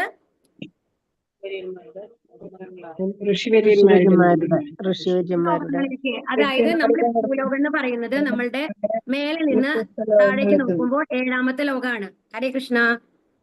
നമ്മുടെ ഭൂലോകം എന്ന് പറയുന്നത് മേലെ നിന്ന് താഴേക്ക് 14 ലോകങ്ങളിലെ 7ാമത്തെയാണ് നമ്മള്. അത് താഴെ നിന്ന് നോക്കുമ്പോൾ നമ്മൾ 8ാമത്തെ. നമ്മുടെ താഴെ 7 ലോകങ്ങളും മേലെ 6 ലോകങ്ങളുമാണ് ഉള്ളത്. ഉപരിലോകങ്ങൾ എന്ന് പറയുന്നത്. അപ്പൊ ഈ ഉപരിലോകങ്ങൾക്ക് നമ്മൾക്ക് പോകാൻ പറ്റും എന്നുള്ളതാണ്. കുറച്ചും കൂടി നല്ല സുഖ സൗകര്യങ്ങളോട് കൂടിയിട്ട് നമ്മൾ ഈ 100 കൊല്ലത്തിന് പകരം എത്ര കൊല്ലാണ് അവിടെയൊക്കെ ജീവിതങ്ങളുള്ളത്? 10,000 കൊല്ലത്തിന് മേലെയാണ്. അവിടെ സുഖമായിട്ട് രസിച്ച് ജീവിക്കാം എന്നുള്ളതാണ്. അവിടെ രോഗങ്ങൾ കുറവാണ്, വാർദ്ധക്യത്തിന്റെ ബുദ്ധിമുട്ടുകൾ കുറവാണ്, ആൻഡ് കുറെ കാലം നമ്മൾക്ക് സുഖിച്ച് ജീവിക്കാം. അപ്പൊ എന്താണ്? അപ്പൊ സാത്വികർ മരിക്കുമ്പോ ഋഷിവര്യന്മാരുടെ നിർമ്മലങ്ങളായ അവിടെയും എന്താണ്? അവിടെ ശരിക്കും പറഞ്ഞാല് ഋഷിവര്യന്മാരുടെ ലോകത്ത് നമ്മൾ എത്തുകയാണെന്നുണ്ടെങ്കിൽ നമ്മൾക്ക് എന്താണ്? അവിടെയും ഭക്തി സേവനങ്ങൾ ചെയ്യാം. കുറച്ചും കൂടി സമാധാനമായിട്ട്. നമുക്ക് ഇത്രയും ബുദ്ധിമുട്ടുകളൊന്നുമില്ല. ഡെയിലി നമ്മൾ ഭക്ഷണത്തിന് വേണ്ടി ഇത്രയും കഷ്ടപ്പെട്ട് ഉണ്ടാക്കണം, അങ്ങനത്തെ ബുദ്ധിമുട്ടുകളൊന്നും ഉപരിലോകങ്ങളിൽ ഉണ്ടാവില്ല. അപ്പൊ കുറച്ചും കൂടി നന്നായിട്ട് ഭക്തി സേവനം ചെയ്യാം. പക്ഷെ എന്താ സംഭവിക്കുന്നത്? അവിടെ എത്തുമ്പോ നമ്മൾ ആ സുഖത്തില് മറ്റതെല്ലാം ഭഗവാനെ മറക്കും. മനസ്സിലാവുണ്ടോ? അതാണ് അമലാൻ എന്ന പദം ഇവിടെ പ്രസക്തമാണ്. രജസ്തമോ ഗുണങ്ങൾ തീണ്ടാത്തത് എന്നാണ് അർത്ഥം. അപ്പൊ അമലാൻ എന്ന് പറഞ്ഞാൽ എന്താണ് അർത്ഥം? രജസ്തമോ ഗുണങ്ങൾ തീണ്ടാത്തത്. രജസ്തമോ ഗുണങ്ങൾ തീണ്ടാത്തത് എന്നാണ് അർത്ഥം. അപ്പൊ ഭൗതിക, അതായത് സത്വഗുണം അല്ല കേട്ടോ, രജസ്തമോ ഗുണങ്ങൾ തീണ്ടാത്തതാണ് അമലാൻ. സത്വഗുണം എന്ന് പറഞ്ഞു കഴിഞ്ഞാൽ അമലാനാണ്. ഭൗതിക ലോകത്തിൽ മാലിന്യങ്ങളുണ്ട്. ഇവിടെ ഏറ്റവും പരിശുദ്ധമായ സത്വഗുണമാണ് എന്നുള്ളതാണ്. രജസി പ്രളയം ഗത്വാ കർമ്മസംഖ്യഷു ജായതേ തഥാ പ്രലീനസ്തമസി മൂഢയോനിഷു ജായതേ. രജോ ഗുണത്തോടെയാണ് മരിക്കുന്നതെങ്കിൽ ഫലം ഉദ്ദേശിച്ച കർമ്മങ്ങൾ ചെയ്യുന്നവർക്കിടയിൽ ജനിക്കും. തമോ ഗുണത്തോടെ മരിക്കുന്നവരാകട്ടെ മൃഗങ്ങളായിട്ടാണ് പിറക്കുക. നോക്കിക്കോളൂ, രജോ ഗുണത്തോടെയാണ് മരിക്കുന്നത് എന്നുണ്ടെങ്കിൽ വീണ്ടും നമ്മൾ ഇതേമാതിരി തന്നെ ഇവിടെ വരും. വീണ്ടും കഷ്ടപ്പെടുക, വീണ്ടും പൈസ ഉണ്ടാക്കുക, വീണ്ടും നമ്മുടെ മക്കളോ ഏതെങ്കിലും ഒരു ലെവലിൽ നമ്മൾക്ക് കിട്ടും. നമ്മുടെ കർമ്മങ്ങൾക്കനുസരിച്ച് നല്ല രീതിയിലോ ചീത്ത രീതിയിലോ ഒക്കെ നമ്മൾ എത്താം. വീണ്ടും ഈ കഷ്ടപ്പാടിൽ ഈ തരത്തിലുള്ള ഒരു ജന്മം തന്നെയാണ് നമുക്ക് വീണ്ടും കിട്ടാൻ പോകുന്നത് ഭൂമിയിൽ തന്നെ. തമോ ഗുണത്തിലാണെങ്കിൽ എന്തായിട്ടാണ് ജനിക്കുക? മൃഗങ്ങളായിട്ടാണ് ജനിക്കുക. അവന് സങ്കടമില്ലല്ലോ, ഒന്നും ചിന്തിക്കേണ്ട ആവശ്യമില്ലല്ലോ. ഒരിക്കൽ മനുഷ്യനായി ജനിച്ച ജീവാത്മാവ് പിന്നീട് ഒരിക്കലും താഴ്ന്ന പടികളിലേക്ക് ഇറങ്ങുകയില്ലെന്ന് ചിലർക്കൊരു തെറ്റിദ്ധാരണയുണ്ട്. ഇത് വളരെ ഇമ്പോർട്ടന്റ് ആയിട്ടുള്ള പോയിന്റ് ആണ്. എല്ലാവരും ശ്രദ്ധിച്ച് കേൾക്കണം കേട്ടോ. എന്താണ്? ഒരിക്കൽ മനുഷ്യനായിട്ട് ജനിച്ചു കഴിഞ്ഞാൽ പിന്നെ നമ്മള് മൃഗങ്ങളാവില്ല എന്നുള്ള ധാരണയുണ്ട്. അത് തെറ്റാണ് എന്നാണ് ഇവിടെ പറയുന്നത്. തമോ ഗുണം വർദ്ധിക്കുമ്പോൾ നമ്മൾക്ക് മറ്റുള്ളവരെ, ഇപ്പൊ നമ്മൾ തമോ ഗുണം എന്ന് പറയുന്നത് മറ്റുള്ളവരെ വെട്ടിക്കൊല്ലുക എന്നുള്ളത് പോലും അല്ല. നമ്മൾ മനസ്സിലാക്കേണ്ടത് എന്താണെന്നുണ്ടെങ്കിൽ നമ്മളുടെ ഒരു സ്വഭാവം ഉണ്ട്. പൊതുവെ മനുഷ്യ സഹജമായിട്ടുള്ള ഒരു സ്വഭാവമാണ് മറ്റുള്ളവരെ ക്രിട്ടിസൈസ് ചെയ്യുക എന്നുള്ളത്. ഉണ്ടോ ഇല്ലയോ? പറയൂ. ഇല്ലേ? നമ്മൾക്ക് പറ്റാത്തൊരു കാര്യം ചെയ്ത് കഴിഞ്ഞാൽ നമ്മൾ ക്രിട്ടിസൈസ് എന്ത് അവരൊക്കെ എന്താണെന്നറിയോ. പക്ഷെ എപ്പോഴും നമ്മളെ നല്ലതായിട്ടാണ് കേട്ടോ വെക്കണത്. വളരെ ചുരുക്കം ചിലര് നമ്മളെയും ഒന്ന് അനലൈസ് ചെയ്യും. ഓക്കെ, ഞാനും കുറച്ച് നന്നായിട്ട് പെരുമാറായിരുന്നു എന്നുള്ളൊരു ബോധം ചിലപ്പോൾ വരും നമ്മൾക്ക്. അത് നല്ല കാര്യം. പക്ഷെ പൊതുവെ വന്നു കഴിഞ്ഞിട്ട് നമ്മൾക്ക് മറ്റുള്ളവരെ ക്രിട്ടിസൈസ് ചെയ്യാനുള്ള ഒരു പ്രവണത കൂടുതലാണ്. ആ ഒരു പ്രവണത എന്ന് പറയുന്നതും തമോ ഗുണത്തിൽ വരുന്നതാണ് കേട്ടോ. കാരണം തെറ്റുകൾ കണ്ടുപിടിക്കാനുള്ള പ്രവണതയാണത്. എല്ലാവരിലും നല്ല ഗുണങ്ങളും ഉണ്ട്, ചീത്ത ഗുണങ്ങളും ഉണ്ട്. അപ്പൊ ആ ചീത്ത ഗുണങ്ങളെ പക്ഷെ എപ്പോഴും നമ്മൾ നോക്കിക്കോളും. നമ്മളോട് എത്ര നല്ല കാര്യം ചെയ്ത ഒരാളാണെന്ന് വെച്ചോളൂ, ഒരു 20 കൊല്ലം നമ്മളോട് അത്രയും നന്നായിരുന്ന ഒരാള് നമ്മൾ ഏതെങ്കിലും ഒരു കാര്യത്തില് ഏതെങ്കിലും ഒരു കാരണവശാൽ എന്തെങ്കിലും ഒരു ചീറ്റിംഗ് നമ്മൾക്ക് അനുഭവപ്പെട്ടു എന്നുണ്ടെങ്കിൽ അത് മാത്രമാണ് നമ്മൾ ചിന്തിക്കുക. അതുവരെ നമ്മൾ ചെയ്ത നല്ല കാര്യങ്ങളൊക്കെ നമ്മൾ മറന്നുപോകും. അതെ, ഇതൊക്കെ എന്തിന്റെ ലക്ഷണങ്ങളാണെന്നുണ്ടെങ്കിൽ അതായത് മറ്റുള്ളവരിൽ നല്ല ഗുണങ്ങൾ കാണാൻ ശ്രമിക്കുന്നതാണ് സത്വഗുണം എന്ന് പറയുന്നത്. നമ്മൾക്ക് മറ്റുള്ളവർക്ക് ദ്രോഹമല്ലാത്ത പ്രവൃത്തികൾ ചെയ്യുന്നതാണ് രജോ ഗുണം എന്ന് പറയുന്നത്. പക്ഷെ മറ്റുള്ളവരിൽ നമ്മൾ കുറ്റങ്ങൾ കണ്ടുപിടിക്കാൻ തുടങ്ങുമ്പോൾ അത് ശരിക്കും പറഞ്ഞു കഴിഞ്ഞാൽ അത് തമോ ഗുണത്തിന്റെ ഒരു ഇതാണ് പറയുന്നത് കേട്ടോ. അപ്പൊ താഴ്ന്ന പടികളിലേക്ക് ഇറങ്ങുന്നില്ല. തമോ ഗുണം വർദ്ധിക്കുമ്പോൾ മനുഷ്യൻ മരിച്ച ശേഷം മൃഗരൂപത്തിലുള്ള ജീവിതത്തിലേക്ക് തരം താഴ്ത്തപ്പെടുമെന്ന് ഈ ശ്ലോകം ചൂണ്ടിക്കാണിക്കുന്നു. ഇങ്ങനെ അധപ്പതിച്ച നിലയിൽ നിന്ന് പരിണാമ പ്രക്രിയയിലൂടെ അയാൾ വീണ്ടും മനുഷ്യ ജീവിതത്തിലേക്ക് ഉയർന്നു വരണം. അപ്പൊ നമ്മൾക്ക് പോട്ടെ, നമ്മളൊരു എന്താണ് പശുവായിട്ടൊക്കെയാണ് ജനിച്ചതെന്നുണ്ടെങ്കിൽ അധികം ജന്മങ്ങൾ വേണ്ട, വീണ്ടും മനുഷ്യ ജന്മത്തിലേക്ക് എത്താൻ വെച്ചോളൂ. പക്ഷെ നമ്മൾ ഏറ്റവും താഴേക്കിടയിലുള്ള ഏതെങ്കിലും മൃഗമായിട്ടാണ് ജനിക്കണമെന്നുണ്ടെങ്കിൽ എത്ര ലക്ഷങ്ങൾ വേണം? 84 ലക്ഷം ജീവിവർഗങ്ങളാണ് ഉള്ളത്. അപ്പൊ അതിൽ മേലെ മേലെ മേലെ മേലെ വന്ന്, കാരണം ഈ മൃഗങ്ങളിൽ പോയി കഴിഞ്ഞാൽ എന്താ പ്രത്യേകത എന്നുണ്ടെങ്കിൽ ആ മൃഗങ്ങളിൽ വന്നു കഴിഞ്ഞിട്ട് അവർക്ക് തെറ്റുകളും ശരികളും ഇല്ല. അപ്പൊ ഒരു മൃഗത്തിന് ജന്മം കിട്ടിക്കഴിഞ്ഞാൽ അടുത്തത് ഇന്ന മൃഗമാണ് നമ്മൾ എത്താൻ പോണത് എന്നുള്ളത് അത് റൂളാണ്. അങ്ങനെ വന്ന് വന്ന് വന്ന് വന്നാണ് നമ്മൾ മേലേക്ക് പോകുന്നത്. മനസ്സിലാവുണ്ടോ? അപ്പൊ വീണ്ടും എത്രയോ ജന്മങ്ങൾക്ക് ശേഷമാണ്, ചിലപ്പോൾ ലക്ഷക്കണക്കിന് ജന്മങ്ങൾ എടുത്തിട്ടാണ് എവിടേക്ക് നമ്മൾ എത്തുക? മനുഷ്യജന്മത്തിലേക്ക്.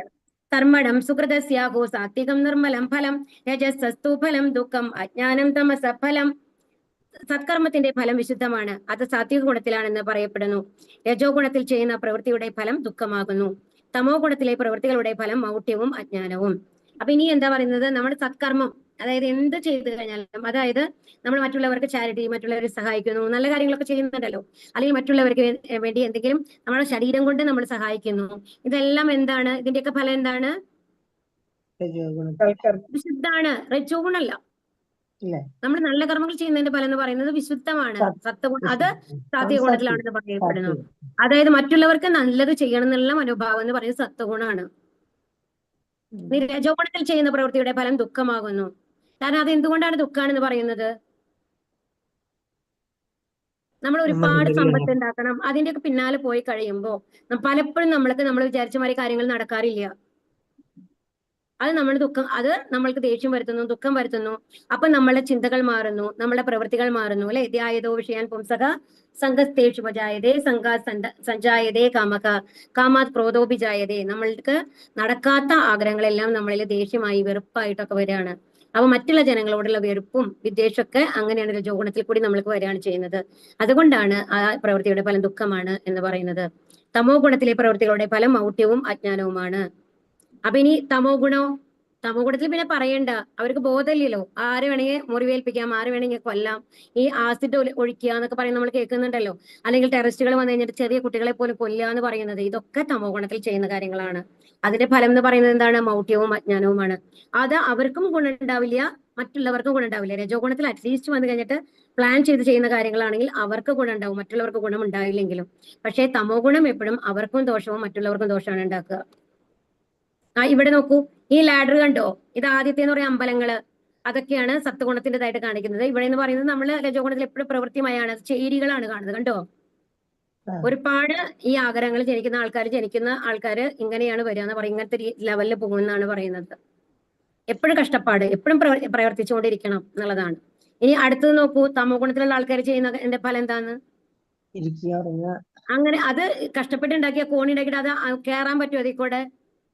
ഇല്ലല്ലോ. ഇല്ല, അതാണ് പറയുന്നത്. അതുകൊണ്ട് ആർക്കെങ്കിലും ഗുണം ഉണ്ടോ? ഉണ്ടാക്കിയ ആൾക്കാർക്കും ഗുണം ഉണ്ടാവില്ല, മറ്റുള്ളവർക്കും ഗുണം ഉണ്ടാവില്ല എന്നാണ് അതിന്റെ അർത്ഥം. തമോ ഗുണത്തിന്റെ പ്രജകളേവരും ജന്മങ്ങളെ മൃഗങ്ങളാക്കാൻ സഹായിക്കുന്ന സാമൂഹ്യ സംസ്കാരം തീർച്ചയായും മനുഷ്യരുടേതല്ല. അതായത് നമ്മൾക്ക് ഇനി വന്നു കഴിഞ്ഞാൽ നമ്മൾ ഉന്നത ഉപരിതല ഗ്രഹങ്ങളിലേക്ക് വേണമെങ്കിൽ പോവാം എന്നല്ലാതെ താഴെക്കടയിലേക്ക് നമുക്ക് പോകുന്നതല്ല മനുഷ്യജന്മത്തിന്റെ ഉദ്ദേശം എന്ന് പറയുന്നത്. ഇന്നത്തെ മാനവ സംസ്കാരം രജസ്തമോ ഗുണങ്ങളാൽ അങ്ങേയറ്റം വഴി പിഴപ്പിക്കപ്പെട്ടതാണ്.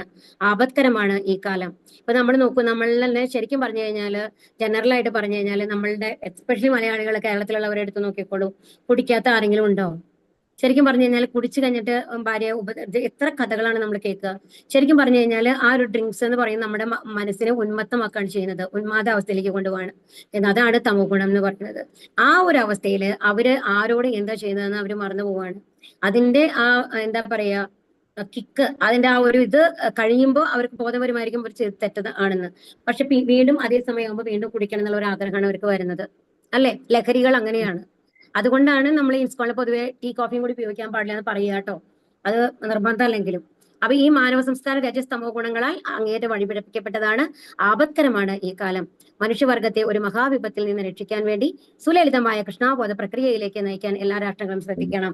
ശരിക്കും പറഞ്ഞു കഴിഞ്ഞാൽ ഇനിയും കുറച്ചു കാലം കഴിയുമ്പോൾ, ഒരു 10,000 കൊല്ലത്തെ കഴിയുമ്പോൾ നമ്മളുടെ അവസ്ഥ എന്ന് പറയുന്നത് മനുഷ്യനെ കൊല്ലാൻ തുടങ്ങുന്നതാണ്, വിശപ്പ് സഹിക്കാണ്ട്.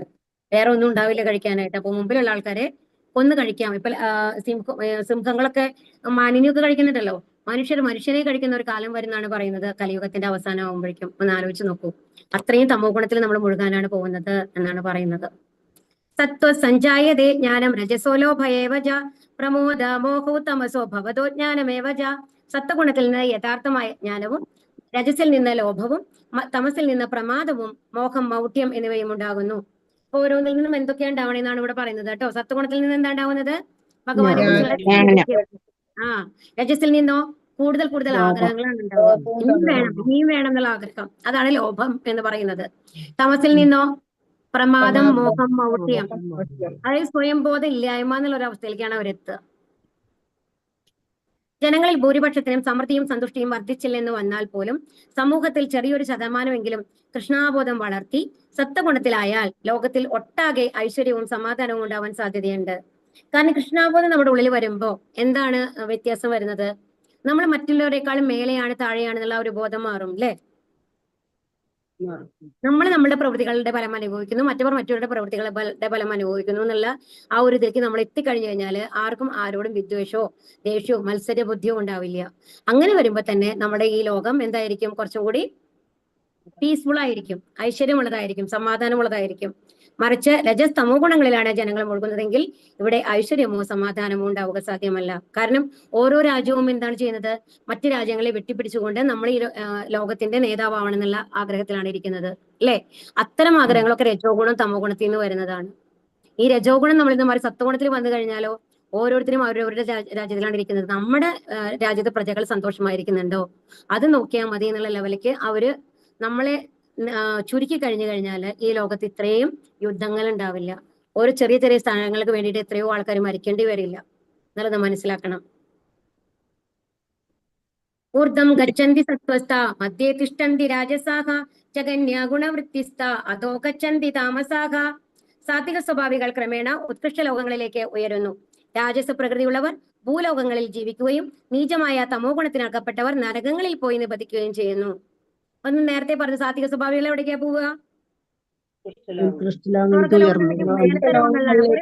അവിടെ പിതൃലോകമുണ്ട്, ജനലോകമുണ്ട്, മഹർലോകമുണ്ട്, അങ്ങനെ കുറെ ലോകങ്ങളുണ്ട്. പല ലെവലുകളായിട്ടുള്ള ലോകങ്ങളാണ്. ഗന്ധർവന്മാരും യക്ഷന്മാരും ഒക്കെ മേലുള്ള ലോകങ്ങളാണ് ഉണ്ടാവുക. അപ്പോൾ ഈ ലോകങ്ങളിലേക്ക് നമ്മൾക്ക് പോകാനായിട്ട് സാധിക്കും. മറ്റേതോ രജോ ഗുണാണെന്നുണ്ടെങ്കിലോ വീണ്ടും ഈ ഭൂലോകങ്ങളിൽ ജനിക്കണം. പക്ഷെ ഏത് രീതിയിൽ എന്നുള്ളതാണ്. രജോ ഗുണത്തിൽ പൊതുവെ മനുഷ്യജന്മം കിട്ടും എന്നുള്ളതാണ്. തമോ ഗുണത്തിലാണെങ്കിലോ താഴേക്ക് പോകും. മൃഗങ്ങൾ എന്ന് പറയുമ്പോൾ അധികവും വല്ലാണ്ട് പോകുമ്പോഴും നമ്മൾ വിഷസർപ്പങ്ങളോ അങ്ങനെയൊക്കെ ആയിട്ട് മാറിയിട്ട് നരകങ്ങളിലൊക്കെ പോയിട്ട് നിബദിക്കും എന്നാണ് പറയുന്നത്. 7 ലോകങ്ങളുണ്ട് അതിന്റെ. തല, രസാതല, തലാതല എന്നൊക്കെ പറഞ്ഞിട്ട് അതല, വിതല, സുതല എന്ന് പറഞ്ഞിട്ട് ഒരു 7 പാതാള ലോകങ്ങളാണുള്ളത്. ഏറ്റവും അവസാനത്തെയാണ് പാതാളം എന്ന് പറയുന്നത്, നമ്മൾ നരകം എന്ന് പറയുന്നത്. ആ ലോകങ്ങളിലേക്ക് നമ്മൾ താഴ്ത്തപ്പെടും എന്നുള്ളതാണ്. അവിടെ ശരിക്കും സൂര്യപ്രകാശം കൂടി ഇല്ല എന്നാണ് പറയുന്നത്.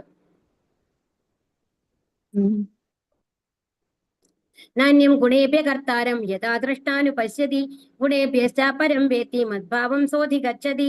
യാതൊരു കർമ്മത്തിനും പ്രകൃതിയുടെ ഈ ത്രിഗുണങ്ങളല്ലാതെ വേറൊരു കർത്താവില്ലെന്ന് ശരിയായി മനസ്സിലാക്കുകയും ഗുണാതീതനായ ഭഗവാനെ അറിയുകയും ചെയ്തവൻ എന്റെ ആധ്യാത്മിക പ്രകൃതിയെ പ്രാപിക്കുന്നു. അപ്പൊ ഇപ്പൊ ഇനി നമ്മൾക്ക് എന്താ വേണ്ടത്?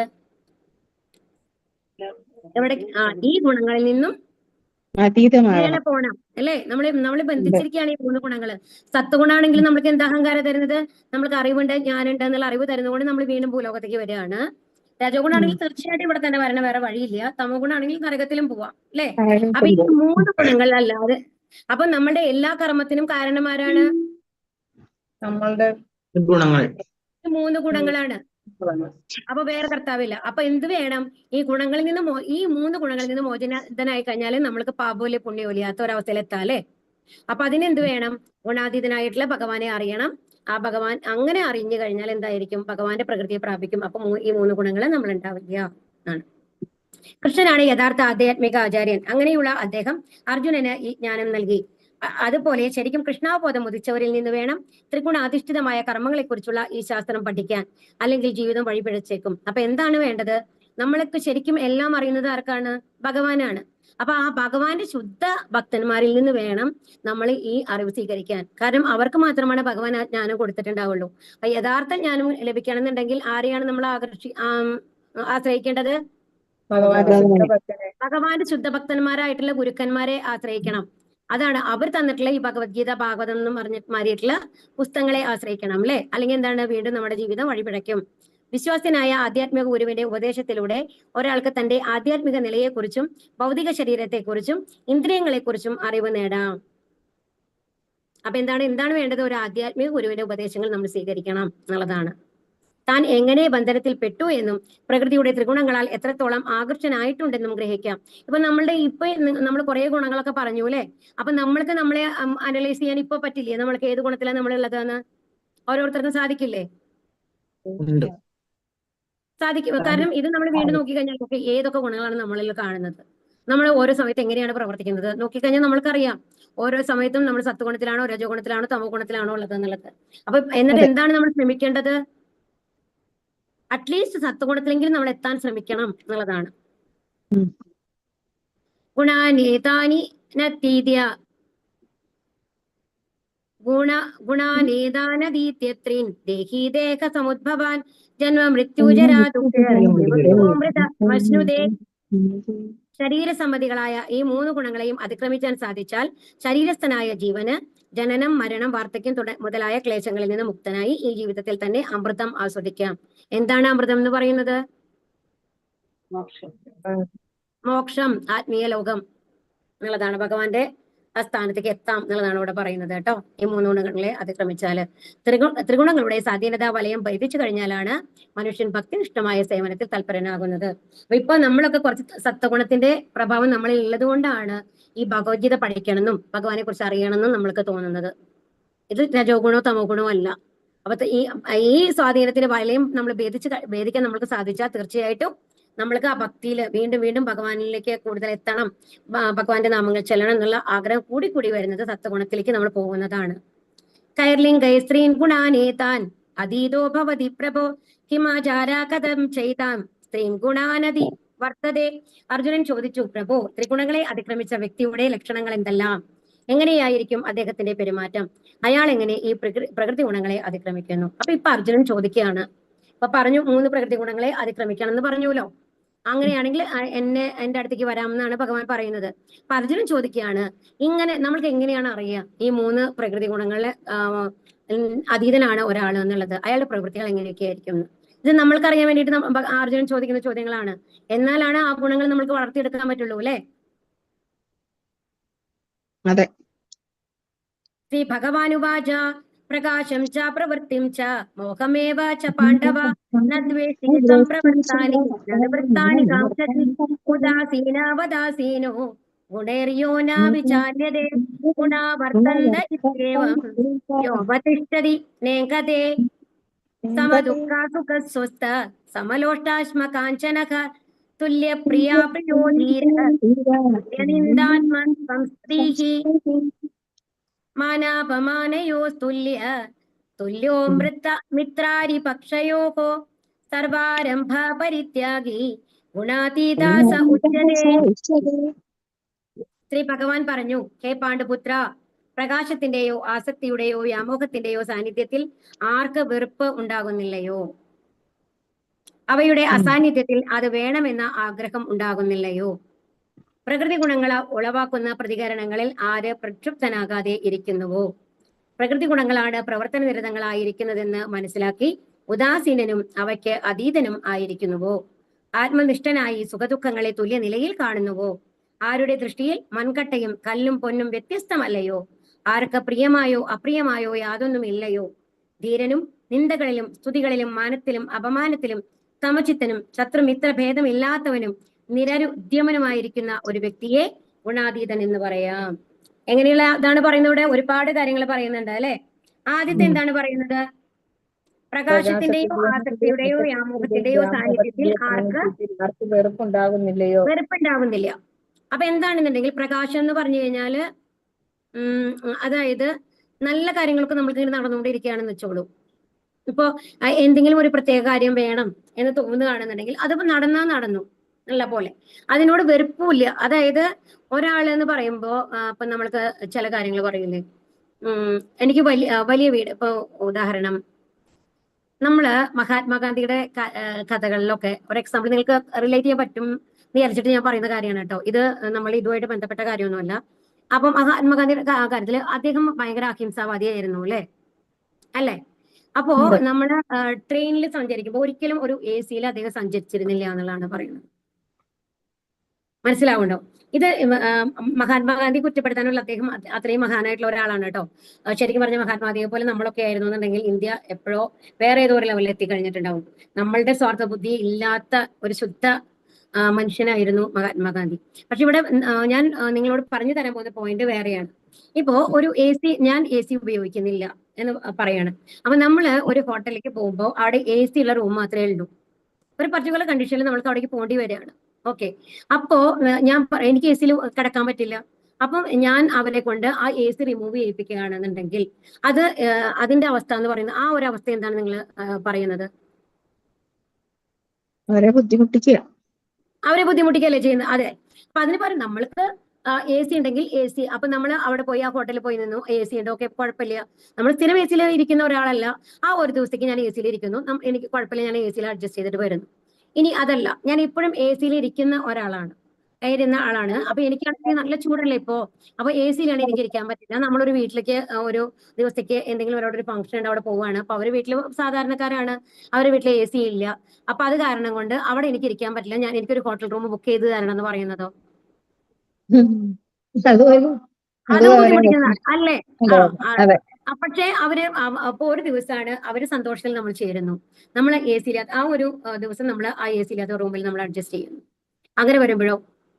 അപ്പൊ ഇതാണ് പറയുന്നത്. അതായത് വെറുപ്പോ, ഒരു സാധനത്തിനോട് വെറുപ്പുണ്ടാവരുത്, ആകർഷണം ഉണ്ടാവരുത്. ഇപ്പൊ മനസ്സിലായോ?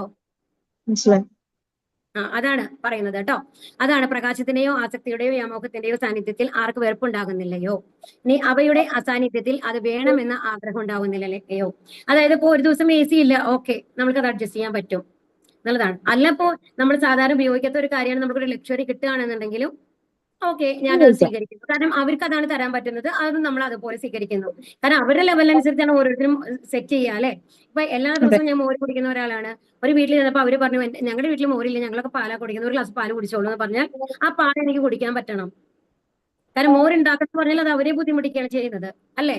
അതാണ് പറയുന്നത് കേട്ടോ. അപ്പൊ പ്രകൃതി ഗുണങ്ങൾ ഉളവാക്കുന്ന പ്രതികരണങ്ങളിൽ ആരെ പ്രക്ഷുബ്ധനാകാതെ ഇരിക്കുന്നുവോ, അതുപോലെ തന്നെ ചൂട്, തണുപ്പ് എന്നതൊക്കെ മാറി മാറി വരുന്നതാണ്. അതിനെ നമുക്ക് സഹിക്കാൻ പറ്റുക, കംപ്ലൈന്റ് ഇല്ലാണ്ട്. ഇപ്പൊ രാവിലെ തൊട്ട് വൈകുന്നേരം വരെ എന്തൊരു ചൂടാണ്, എനിക്ക് ഇരിക്കാൻ പറ്റുന്നില്ലേ എന്ന് പറഞ്ഞ് കരഞ്ഞുകൊണ്ടിരിക്കാതെ അതിനെ നമ്മൾ എല്ലാവരും അനുഭവിക്കുന്നതാണ്, ഞാനും അനുഭവിക്കുന്നു എന്നുള്ള രീതിയിൽ അതിനെ കാണാൻ പഠിക്കുക എന്നുള്ളതാണ്. പ്രകൃതി ഗുണങ്ങളാണ് പ്രവർത്തനങ്ങളായിരിക്കുന്നതെന്ന് മനസ്സിലാക്കി, അതായത് അതുപോലെ തന്നെ ഓരോ സമയത്തും നമ്മളുടെ പ്രവൃത്തി വരുന്നത് എന്തിൽ നിന്നാണ്? നമ്മുടെ പ്രകൃതി ഗുണങ്ങളിൽ നിന്നാണ്.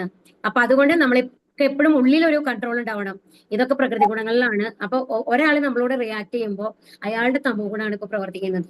അതുകൊണ്ട് എന്റെ തമോ ഗുണം ഞാൻ പുറത്തെടുക്കാൻ പാടില്ല, ഞാൻ സത്വഗുണത്തിലാണ് ഇരിക്കേണ്ടത് എന്നുള്ളൊരു ബോധം നമ്മുടെ ഉള്ളിൽ ഉണ്ടാവണം. അപ്പോഴാണ് നമ്മൾ പ്രൊവോക്ക് ആവാണ്ടിരിക്കുക. പല സന്ദർഭങ്ങളിൽ നമ്മൾ എന്താ പറയാ, ഒരു സംഗതിയൊക്കെ വഷളായി പോകുന്നത് ഇങ്ങനത്തെ. ഇപ്പൊ നമ്മുടെ സൊസൈറ്റിയിലൊക്കെ ഒരുപാട് ഡൈവേഴ്സ് ഒക്കെ നമ്മൾ വരുന്നത് കാണാം, അടുത്ത ജനറേഷൻ, യങ്ങർ ജനറേഷനിൽ. കാരണം എന്താണ്? എങ്കിൽ പെൺകുട്ടികൾ വർക്ക് ചെയ്യുന്നതാണ്, ആൺകുട്ടികൾ വർക്ക് ചെയ്യുന്നതാണ്, അപ്പൊ ഇൻഡിപെൻഡന്റ് ആണ്, ഒരാളെ ആശ്രയിച്ച് നമ്മൾ ജീവിക്കേണ്ട ആവശ്യമില്ല എന്നുള്ള ഒരു ബോധമൊക്കെയാണ് ഉള്ളിലുണ്ടാവുക. പക്ഷെ ഒരു പർട്ടിക്കുലർ ഒരേ കാലമൊക്കെ കഴിയുമ്പോൾ ചിലപ്പോൾ നമ്മൾക്ക് തോന്നും, ആരെങ്കിലും നമ്മളുടെ കൂടെ ഉണ്ടായിരുന്നെങ്കിൽ, ഒന്ന് ചീത്ത പറയാനെങ്കിലും, ഒന്ന് ബഹളം വെക്കാനെങ്കിലും ആരെങ്കിലും ഉണ്ടായിരുന്നെങ്കിൽ. ഒരുപാട് ഒറ്റപ്പെട്ടു പോകുന്ന ചില ആൾക്കാരുണ്ട് ജീവിതങ്ങളിൽ. അപ്പൊ ആരും ഇല്ലാതെ ഒറ്റയ്ക്ക് ഇരിക്കുന്ന അവസ്ഥ. ആ ഒരു അവസ്ഥ വരുമ്പോഴാണ് നമ്മൾ മനസ്സിലാക്കുക, നമ്മൾ എന്തിനൊക്കെയായിരുന്നു വാശി പിടിച്ചിരുന്നത്, നമ്മൾ എന്തിനൊക്കെയാണ് എന്താണ് ആവശ്യമില്ലാത്ത കാര്യങ്ങൾക്ക് വേണ്ടിയിട്ട് ബഹളം വെച്ചത്, എത്രയോ ബന്ധങ്ങളാണ് നമ്മൾ നശിപ്പിച്ചത് എന്നൊക്കെ നമ്മൾക്ക് തോന്നും. അപ്പൊ നമ്മളുടെ എന്ന് പറയുമ്പോൾ ഇപ്പൊ നമ്മളുടെ ചെറുപ്പത്തിന്റെ, നമ്മളുടെ ആ ഇൻഡിപെൻഡന്റിനെ കൊണ്ട് എന്തും സാധിക്കും എന്നുള്ള ഓരോ അപ്പൊ ഇതൊക്കെ വരുന്നത് ഒരു കൃഷ്ണാബോധം ഇല്ലാത്ത ആൾക്കാരിലാണ്. നമ്മുടെ രജോ ഗുണം തമോ ഗുണം മുന്നിട്ട് നിൽക്കുമ്പോഴാണെന്ന് മനസ്സിലാക്കണം. സത്വഗുണത്തിൽ ഒരിക്കലും എല്ലാത്തിനെയും അഡ്ജസ്റ്റ് ചെയ്ത് പോകാനുള്ള ഒരു മനസ്സാണ് നമ്മൾക്ക് ഉണ്ടാവുക. എന്നുള്ളതാണ്. എന്ന് വെച്ച് കഴിഞ്ഞിട്ട് എന്നെ വന്നു കഴിഞ്ഞിട്ട് ഒരു പാമ്പ് കടിക്കാൻ വന്നു കഴിഞ്ഞാൽ ഞാൻ പാമ്പിനെ കൊല്ലില്ല എന്ന് പറഞ്ഞിട്ടിരിക്കുന്ന അവസ്ഥയല്ല ഉദ്ദേശിക്കുന്നത്. കാരണം പിന്നെ നമ്മൾ മരിക്കും എന്നുള്ള അവസ്ഥയിലേക്കാണ് പോവുക അല്ലെ. ഒരു കടിക്കുന്ന പാമ്പ് വന്ന് നമ്മുടെ തൊട്ടടുത്ത് നിൽക്കുകയാണ്, അതിനെ അടിച്ചു കൊല്ലുക തന്നെ വേണം. വേണ്ട തരത്തിൽ നമ്മൾക്ക് കോപം ഉപയോഗിക്കണം, ദേഷ്യം ഉപയോഗിക്കണം, ഹിംസ ഉപയോഗിക്കണം. അത് വേണ്ടെന്ന് ഒരിക്കലും ഭഗവാൻ പറയുന്നില്ല.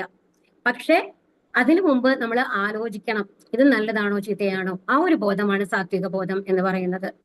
അപ്പൊ ആത്മനിഷ്ഠനായി സുഖദുഃഖങ്ങളെ തുല്യനിലയിൽ കാണുന്നുവോ, ആരുടെ ദൃഷ്ടിയിൽ മൺകട്ടയും അല്ലും പൊന്നും വ്യത്യസ്തമല്ലയോ, ആർക്കും പ്രിയമായോ അപ്രിയമായോ യാതൊന്നുമില്ലയോ, ധീരനും നിന്ദകളിലും സ്തുതികളിലും മാനത്തിലും അപമാനത്തിലും സമചിത്തനും ശത്രു ഭേദമില്ലാത്തവനും.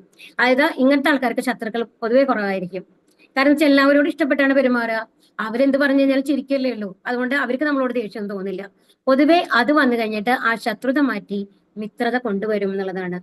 ക്രമേണ അങ്ങനെ ഒരുപാട് നമ്മുടെ ചുറ്റുമുള്ള നമ്മുടെ നെയ്ബേഴ്സ് ഒക്കെ ശത്രുക്കളായിരുന്ന ആൾക്കാരൊക്കെ എന്തായിരിക്കും ഒരുപാട് മിത്രങ്ങളെ കൊണ്ട് നിറയും എന്നുള്ളതാണ്. എന്നാണ് കൃഷ്ണാബോധത്തിൽ വരുമ്പോ നിരരുദ്യമനുമായ വ്യക്തി. അതായത് ഇവിടെ എന്താ പറയണെന്നുണ്ടെങ്കിൽ നിരുദ്യമൻ എന്ന് പറഞ്ഞു കഴിഞ്ഞാല് പ്രവർത്തിക്കാത്തവൻ എന്നല്ല. അതായത് ഓവറായിട്ട് ഏതിനു വേണ്ടിയിട്ടും അവർക്ക് ആകാംക്ഷയില്ല, ഇന്ന് സാധിക്കണം എന്ന് വിചാരിച്ചുള്ള ഒരു പ്രവർത്തനമല്ല. അവരെല്ലാം ചെയ്തത് എന്റെ ഡ്യൂട്ടിയാണെന്ന് വിചാരിച്ചിട്ടാണ്. അപ്പൊ അവർക്ക് വേണ്ടത് എന്താണ്? അവരെ വിശപ്പെടുക്കാനായിട്ട് ഒരു ഗ്ലാസ് പാലായാലും മതിയാവും ഒരു ദിവസത്തേക്ക്, അല്ലാന്നുണ്ടെങ്കിൽ എന്ത് ഭക്ഷണം കിട്ടിയാലും മതിയാവും എന്നുള്ളത് പോലെയാണ് ഉണ്ടാവുക. അപ്പൊ അവർക്ക് അതിനുവേണ്ടി ഓവറായിട്ട് അധ്വാനിക്കേണ്ട ആവശ്യമില്ല. എനിക്ക് വിഭവസമൃദ്ധമായിട്ടുള്ള സദ്യ വേണം, ഡെയിലി ബിരിയാണി വേണമെന്നുണ്ടെങ്കിലാണ് ഞാൻ അത്രയും സാധനങ്ങൾ വാങ്ങി അത്രയും നേരം ഞാൻ കുക്ക് ചെയ്യേണ്ട ആവശ്യമുള്ളൂ അല്ലേ. എന്നാൽ എന്റെ ദേഹത്തിന് ഹെൽത്തി ആയിട്ടുള്ള സാധനങ്ങൾ, കുറച്ച് ഫ്രൂട്ട്സ് അങ്ങനത്തെ സാധനങ്ങളൊക്കെ ഞാൻ കഴിക്കുന്നു, പഴം കഴിക്കുന്നു, കാർബോഹൈഡ്രേറ്റ് പ്രോട്ടീൻ അതിനൊക്കെ നോക്കി കഴിഞ്ഞിട്ട് അതിനുള്ള വസ്തുക്കൾ നമ്മൾ ഉണ്ടാക്കുകയാണെന്നുണ്ടെങ്കിൽ ഇത്രയും വിപുലമായ ഒരു സദ്യ ഉണ്ടാക്കേണ്ട ആവശ്യമൊന്നും വരില്ല. അപ്പൊ എത്രത്തോളം നമ്മൾക്ക് ആഗ്രഹങ്ങൾ കൂടുന്നുവോ അതിനനുസരിച്ച് ഉദ്യമങ്ങൾ കൂടുന്നു, എത്രത്തോളം നമ്മുടെ ആഗ്രഹങ്ങൾ കുറയുന്നുവോ അതിനനുസരിച്ചുള്ള ഉദ്യമങ്ങൾ കുറയുന്നു എന്നുള്ളതാണ് പറയുന്നത്. അപ്പൊ ഈ ഗുണങ്ങളൊക്കെ വരുമ്പോഴാണ് എന്തെന്ന് പറയുന്നത്, അവരേത് ലെവലിലാണ്? ഗുണങ്ങൾ വെടിഞ്ഞ് അതീതനാണ്. അതീതനാണ്. അവര് 3 ഗുണങ്ങളും ബാധിക്കുന്നില്ല എന്ന് പറയുന്നത്. മാംചയോ അവ്യഭിചാരേണ ഭക്തിയോഗേന സേവതേസ ഗുണാൻ സമതീത്യൈതാൻ ബ്രഹ്മഭൂപയായ കൽപ്പതേ. ഏത് പരിതസ്ഥിതിയിലും പിഴയ്ക്കാതെ ഭക്തിപൂർവ്വം ഭഗവത് സേവനത്തിൽ ഏർപ്പെട്ടിരിക്കുന്നവർക്ക് വേഗത്തിൽ ഭൗതിക പ്രവൃത്തിയുടെ ത്രിഗുണങ്ങളെ അതിക്രമിച്ച ബ്രഹ്മപദത്തിലെത്താം. അപ്പൊ എന്താണ് ഈ ഗുണാതീതന്റെ ഗുണങ്ങൾ എന്നൊക്കെ പറഞ്ഞു. ഈ ഗുണമൊക്കെ നമ്മൾക്ക് കിട്ടണമെന്നുണ്ടെങ്കിൽ എന്ത് ചെയ്യാനാ പറയുന്നത്? 3 ഗുണങ്ങളെ അതിക്രമിക്കാൻ എന്ത് ചെയ്യണം? ഏത് പരിതസ്ഥിതിയിലും അതായത് നമ്മൾക്ക് എപ്പോഴും ദുഃഖം വരുമ്പോൾ നമ്മൾ ഭഗവാനെ എപ്പോഴും ആലോചിക്കാറുണ്ട്. ദുഃഖം വരുമ്പോ ഭഗവാനെ ആലോചിക്കാത്ത ആരെങ്കിലും ഉണ്ടോ അവിടെ? എല്ലാവരും ആലോചിക്കും അല്ലെ. നമ്മളിങ്ങനെ വിളിച്ചോണ്ടിരിക്കും. ഒരു കാൽവേദന വന്നാൽ തന്നെ എന്റെ ഭഗവാനെ എന്തൊരു വേദനയാണ് എന്നാണ് ആദ്യം പറയാ അല്ലെ. നമ്മള് ആദ്യം ഒരു അയ്യോ എന്നൊക്കെ പറഞ്ഞാൽ പിന്നെ ഒരു ഭഗവാനെ നമ്മൾ എന്തായാലും വിളിക്കും. ഭഗവാനെ തന്നെയാണ് നമ്മൾ ആദ്യം വിളിക്കുക അല്ലെ, വിളിക്കുന്നത്. എന്നാൽ ഇവിടെ എന്താ പറയുന്നത്, ഏത് പരിധത്തിൽ നമ്മൾക്ക് ഭഗവാൻ ചിലപ്പോൾ ഒരുപാട് ധനം തരും. ഇപ്പൊ ഒരു കഥ പറയും. സാധാരണ ഒരാൾ വന്നു കഴിഞ്ഞിട്ട് ശരിക്കും നിങ്ങൾക്ക് ദീക്ഷ എടുക്കാന്ന് പറഞ്ഞാൽ ഞാൻ പറഞ്ഞൂലേ മുമ്പ് ഒരു ക്ലാസ്സിൽ പറയേണ്ടായിരുന്നു, ഭഗവാന്റെ അതായത് നമ്മുടെ പാപങ്ങളെ ഏറ്റെടുത്തുകൊണ്ട് ഭഗവാന്റെ ഒരു പ്രതിനിധിയായിട്ടുള്ള ഗുരു നമ്മളെ ഭഗവാനിലേക്ക് എത്തിക്കാനുള്ള ഒരു പ്രതിജ്ഞ നമ്മൾക്ക് തരികയാണ്. പക്ഷെ അതിന്റെ റൂൾസ് ആൻഡ് റെഗുലേഷൻസ് ഉണ്ട്, നമ്മളത് പാലിക്കണം എന്നുള്ളതാണ്. അപ്പൊ ഒരാൾ അതീവ ഭക്തി സേവനങ്ങളൊക്കെ ചെയ്ത് ദീക്ഷ എടുത്തു, ഒരു ഗുരുവിൽ നിന്ന് ദീക്ഷ എടുത്തു കഴിഞ്ഞതിന്റെ പിന്നാലെ എന്തുണ്ടായിരുന്നുണ്ടെങ്കിൽ അയാൾ അത്രയും ദരിദ്രനായിരുന്നു, വളരെ കഷ്ടപ്പെടുന്ന ഒരാളായിരുന്നു. അപ്പൊ അയാൾക്ക് പൂർവികമായിട്ടുള്ള കുറെ സ്വത്തുക്കളൊക്കെ ഉണ്ട്, അതൊക്കെ ഡിസ്പ്യൂട്ട് ആയിട്ട്, അതായത് എന്താ പറയാ, വഴക്കൊക്കെ കഴിഞ്ഞിട്ട് അയാൾക്കൊന്നും കിട്ടിയിരുന്നില്ല. അപ്പൊ അയാൾ വളരെ ദരിദ്രനായിട്ടാണ് ജീവിച്ചിരുന്നത്, വളരെ കഷ്ടപ്പാടാണ്. ആ സമയത്താണ് ഫുൾ ഭക്തി സേവനത്തിൽ മുഴുകിയിട്ട് ഈ ദീക്ഷ എടുത്തത്. ഈ ദീക്ഷ എടുത്തതിന്റെ 1 മാസം കഴിയുമ്പോഴേക്കും എന്തുണ്ടാവുന്നുണ്ടെങ്കിൽ ഏതോ ഒരു കോർട്ട് വിധി വന്നു കഴിഞ്ഞിട്ട് അത്രയും സ്വത്തിന്റെ ഒരു അധിപതി ആവാണ് അയാള്. ഓക്കെ. അപ്പൊ എന്താണ് അവിടെ അയാൾക്ക് ആ സ്വത്തൊക്കെ കിട്ടിക്കഴിഞ്ഞപ്പോ ഇനി അപ്പൊ അയാൾ ഒരിക്കും ഇപ്പൊ ഞാൻ എല്ലാ കാര്യങ്ങളും ചെയ്ത് തിരിച്ചെടുത്ത് ഗുരുവിന്റെ അനുഗ്രഹം എനിക്കുണ്ട്, അപ്പൊ ഇനി ഞാൻ കുറച്ചൊന്ന് സന്തോഷിക്കണം. കാരണം ഇത്രയും സ്വത്ത് കിട്ടി, അയാളുടെ കയ്യിൽ ഒന്നും ഉണ്ടായിരുന്നില്ലല്ലോ. ഇപ്പൊ എവിടേക്ക് വേണമെങ്കിൽ എനിക്ക് കാറിൽ പോവാം, ഫ്ലൈറ്റിൽ പോവാം, ആ ലെവലിലുള്ള ഒരു ലെവലാണ്. എന്നിട്ട് അയാൾ മുഴുകുകയാണ് അതില്. കാരണം എൻജോയ്മെന്റ്, കുടിക്കല്, അങ്ങനത്തെ എല്ലാ കാര്യങ്ങളും അയാൾ മുഴുകുന്നു, എല്ലാം ആസ്വദിക്കുന്നു. ആ ദീക്ഷ എടുത്തത് മറന്നു പോകുന്നു, കുറെ കൂട്ടുകെട്ട് വരുന്നു. അത് കഴിഞ്ഞിട്ട് ഈ പൈസ മുഴുവൻ കഴിഞ്ഞു, ദൂർത്തടിച്ച് പൈസ മുഴുവൻ കഴിഞ്ഞു കഴിഞ്ഞപ്പോ എന്തുണ്ടാവുന്നു, ഈ കൂട്ടുകാരൊക്കെ അയാളെ പിരിഞ്ഞു പോവുകയാണ്. അപ്പൊ വീണ്ടും അയാൾ ഏത് അവസ്ഥയിലെത്തുന്നു? ഏത് അവസ്ഥയിലാണോ അയാൾ ദീക്ഷ എടുത്ത അവസ്ഥയിൽ എത്തുകയാണ്. അപ്പൊ വീണ്ടും ആ ഗുരുവിന്റെ അടുത്തേക്ക് തിരിച്ചു വരികയാണ്. ഒന്ന് ആലോചിച്ച് നോക്കൂ. ഇതാണ് പറയുന്നത്. പക്ഷേ നമ്മൾ ശരിക്കും അതാണ് ഏത് പരിതസ്ഥിതിയിൽ പിഴയ്ക്കാതെ ഭക്തിപൂർവ്വം, അതാണ് ഭഗവാൻ എടുത്തു പറയുന്നത്. നമ്മൾക്ക് ചിലപ്പോൾ ഭഗവാന്റെ അനുഗ്രഹം കൊണ്ട് ഒരുപാട് കാര്യങ്ങൾ നല്ലത് നടക്കും. ഭഗവാനെ പ്രാർത്ഥിച്ച് കഴിയുമ്പോൾ, ഭഗവാന്റെ നാമങ്ങൾ ചൊല്ലാൻ കഴിയുമ്പോൾ, അപ്പൊ നമ്മൾ ഭഗവാനെ മറക്കരുത് എന്നുള്ളതാണ്. അപ്പൊ ഭക്തിപൂർവ്വം ഭഗവത് സേവനത്തിൽ ഏർപ്പെടുന്നവർക്ക് വേഗത്തിൽ ഭൗതിക പ്രകൃതിയുടെ ത്രിഗുണങ്ങളെ അതിക്രമിച്ച് ബ്രഹ്മപദത്തിലെത്താം. കൃഷ്ണാബോധം ഉദിക്കുക അഥവാ ഭക്തിപൂർവ്വം ഭഗവത് സേവനം ചെയ്യുക എന്നാൽ കൃഷ്ണനോട് തുല്യത നേടുക എന്നാണ് അർത്ഥം. തന്റെ ഭാവം സച്ചിദാനന്ദം ആത്മകമാണെന്ന് ഭഗവാൻ പ്രസ്താവിച്ചിട്ടുണ്ട്. സ്വർണ്ണശകലങ്ങൾ സ്വർണ്ണഖനിയുടെ അംശങ്ങൾ എന്നതുപോലെ ജീവസത്തകൾ ഭഗവത് അംശങ്ങളാണ്. അതാണ് ഒരു സ്വർണത്തിന്റെ ഒരു അംശം, ഒരു പൊടി എടുത്തു കഴിഞ്ഞാൽ സ്വർണം തന്നെയാണ്, അല്ലെ? അല്ലേ? പക്ഷെ അതിന് സ്വർണ്ണഖനി എന്ന് പറയാൻ പറ്റുമോ? ഇല്ല. അത് സ്വർണത്തിന്റെ എല്ലാ ഗുണങ്ങളും അതിനുണ്ട്. അതിന് നല്ല വിലയുണ്ട്, അല്ലെ? അതുപോലെ തന്നെയാണ് നമ്മുടെ ആത്മാവ്. ഭഗവാന്റെ എല്ലാ ഗുണങ്ങളും ഉണ്ട് നമ്മൾക്ക്. പക്ഷെ നമ്മൾ ഭഗവാൻ അല്ലാന്ന് മാത്രമേ ഉള്ളൂ. ഭഗവാൻ ആ ക്വാണ്ടിറ്റിയിൽ അത്രയും കൂടുതലാണ് എന്നുള്ളതാണ്. വിഭുവാണ്, നമ്മുടെ അണുവാണ് എന്നുള്ളത് മാത്രമേ ഉള്ളൂ. ബ്രഹ്മണോ ഹി പ്രതിഷ്ഠാഹം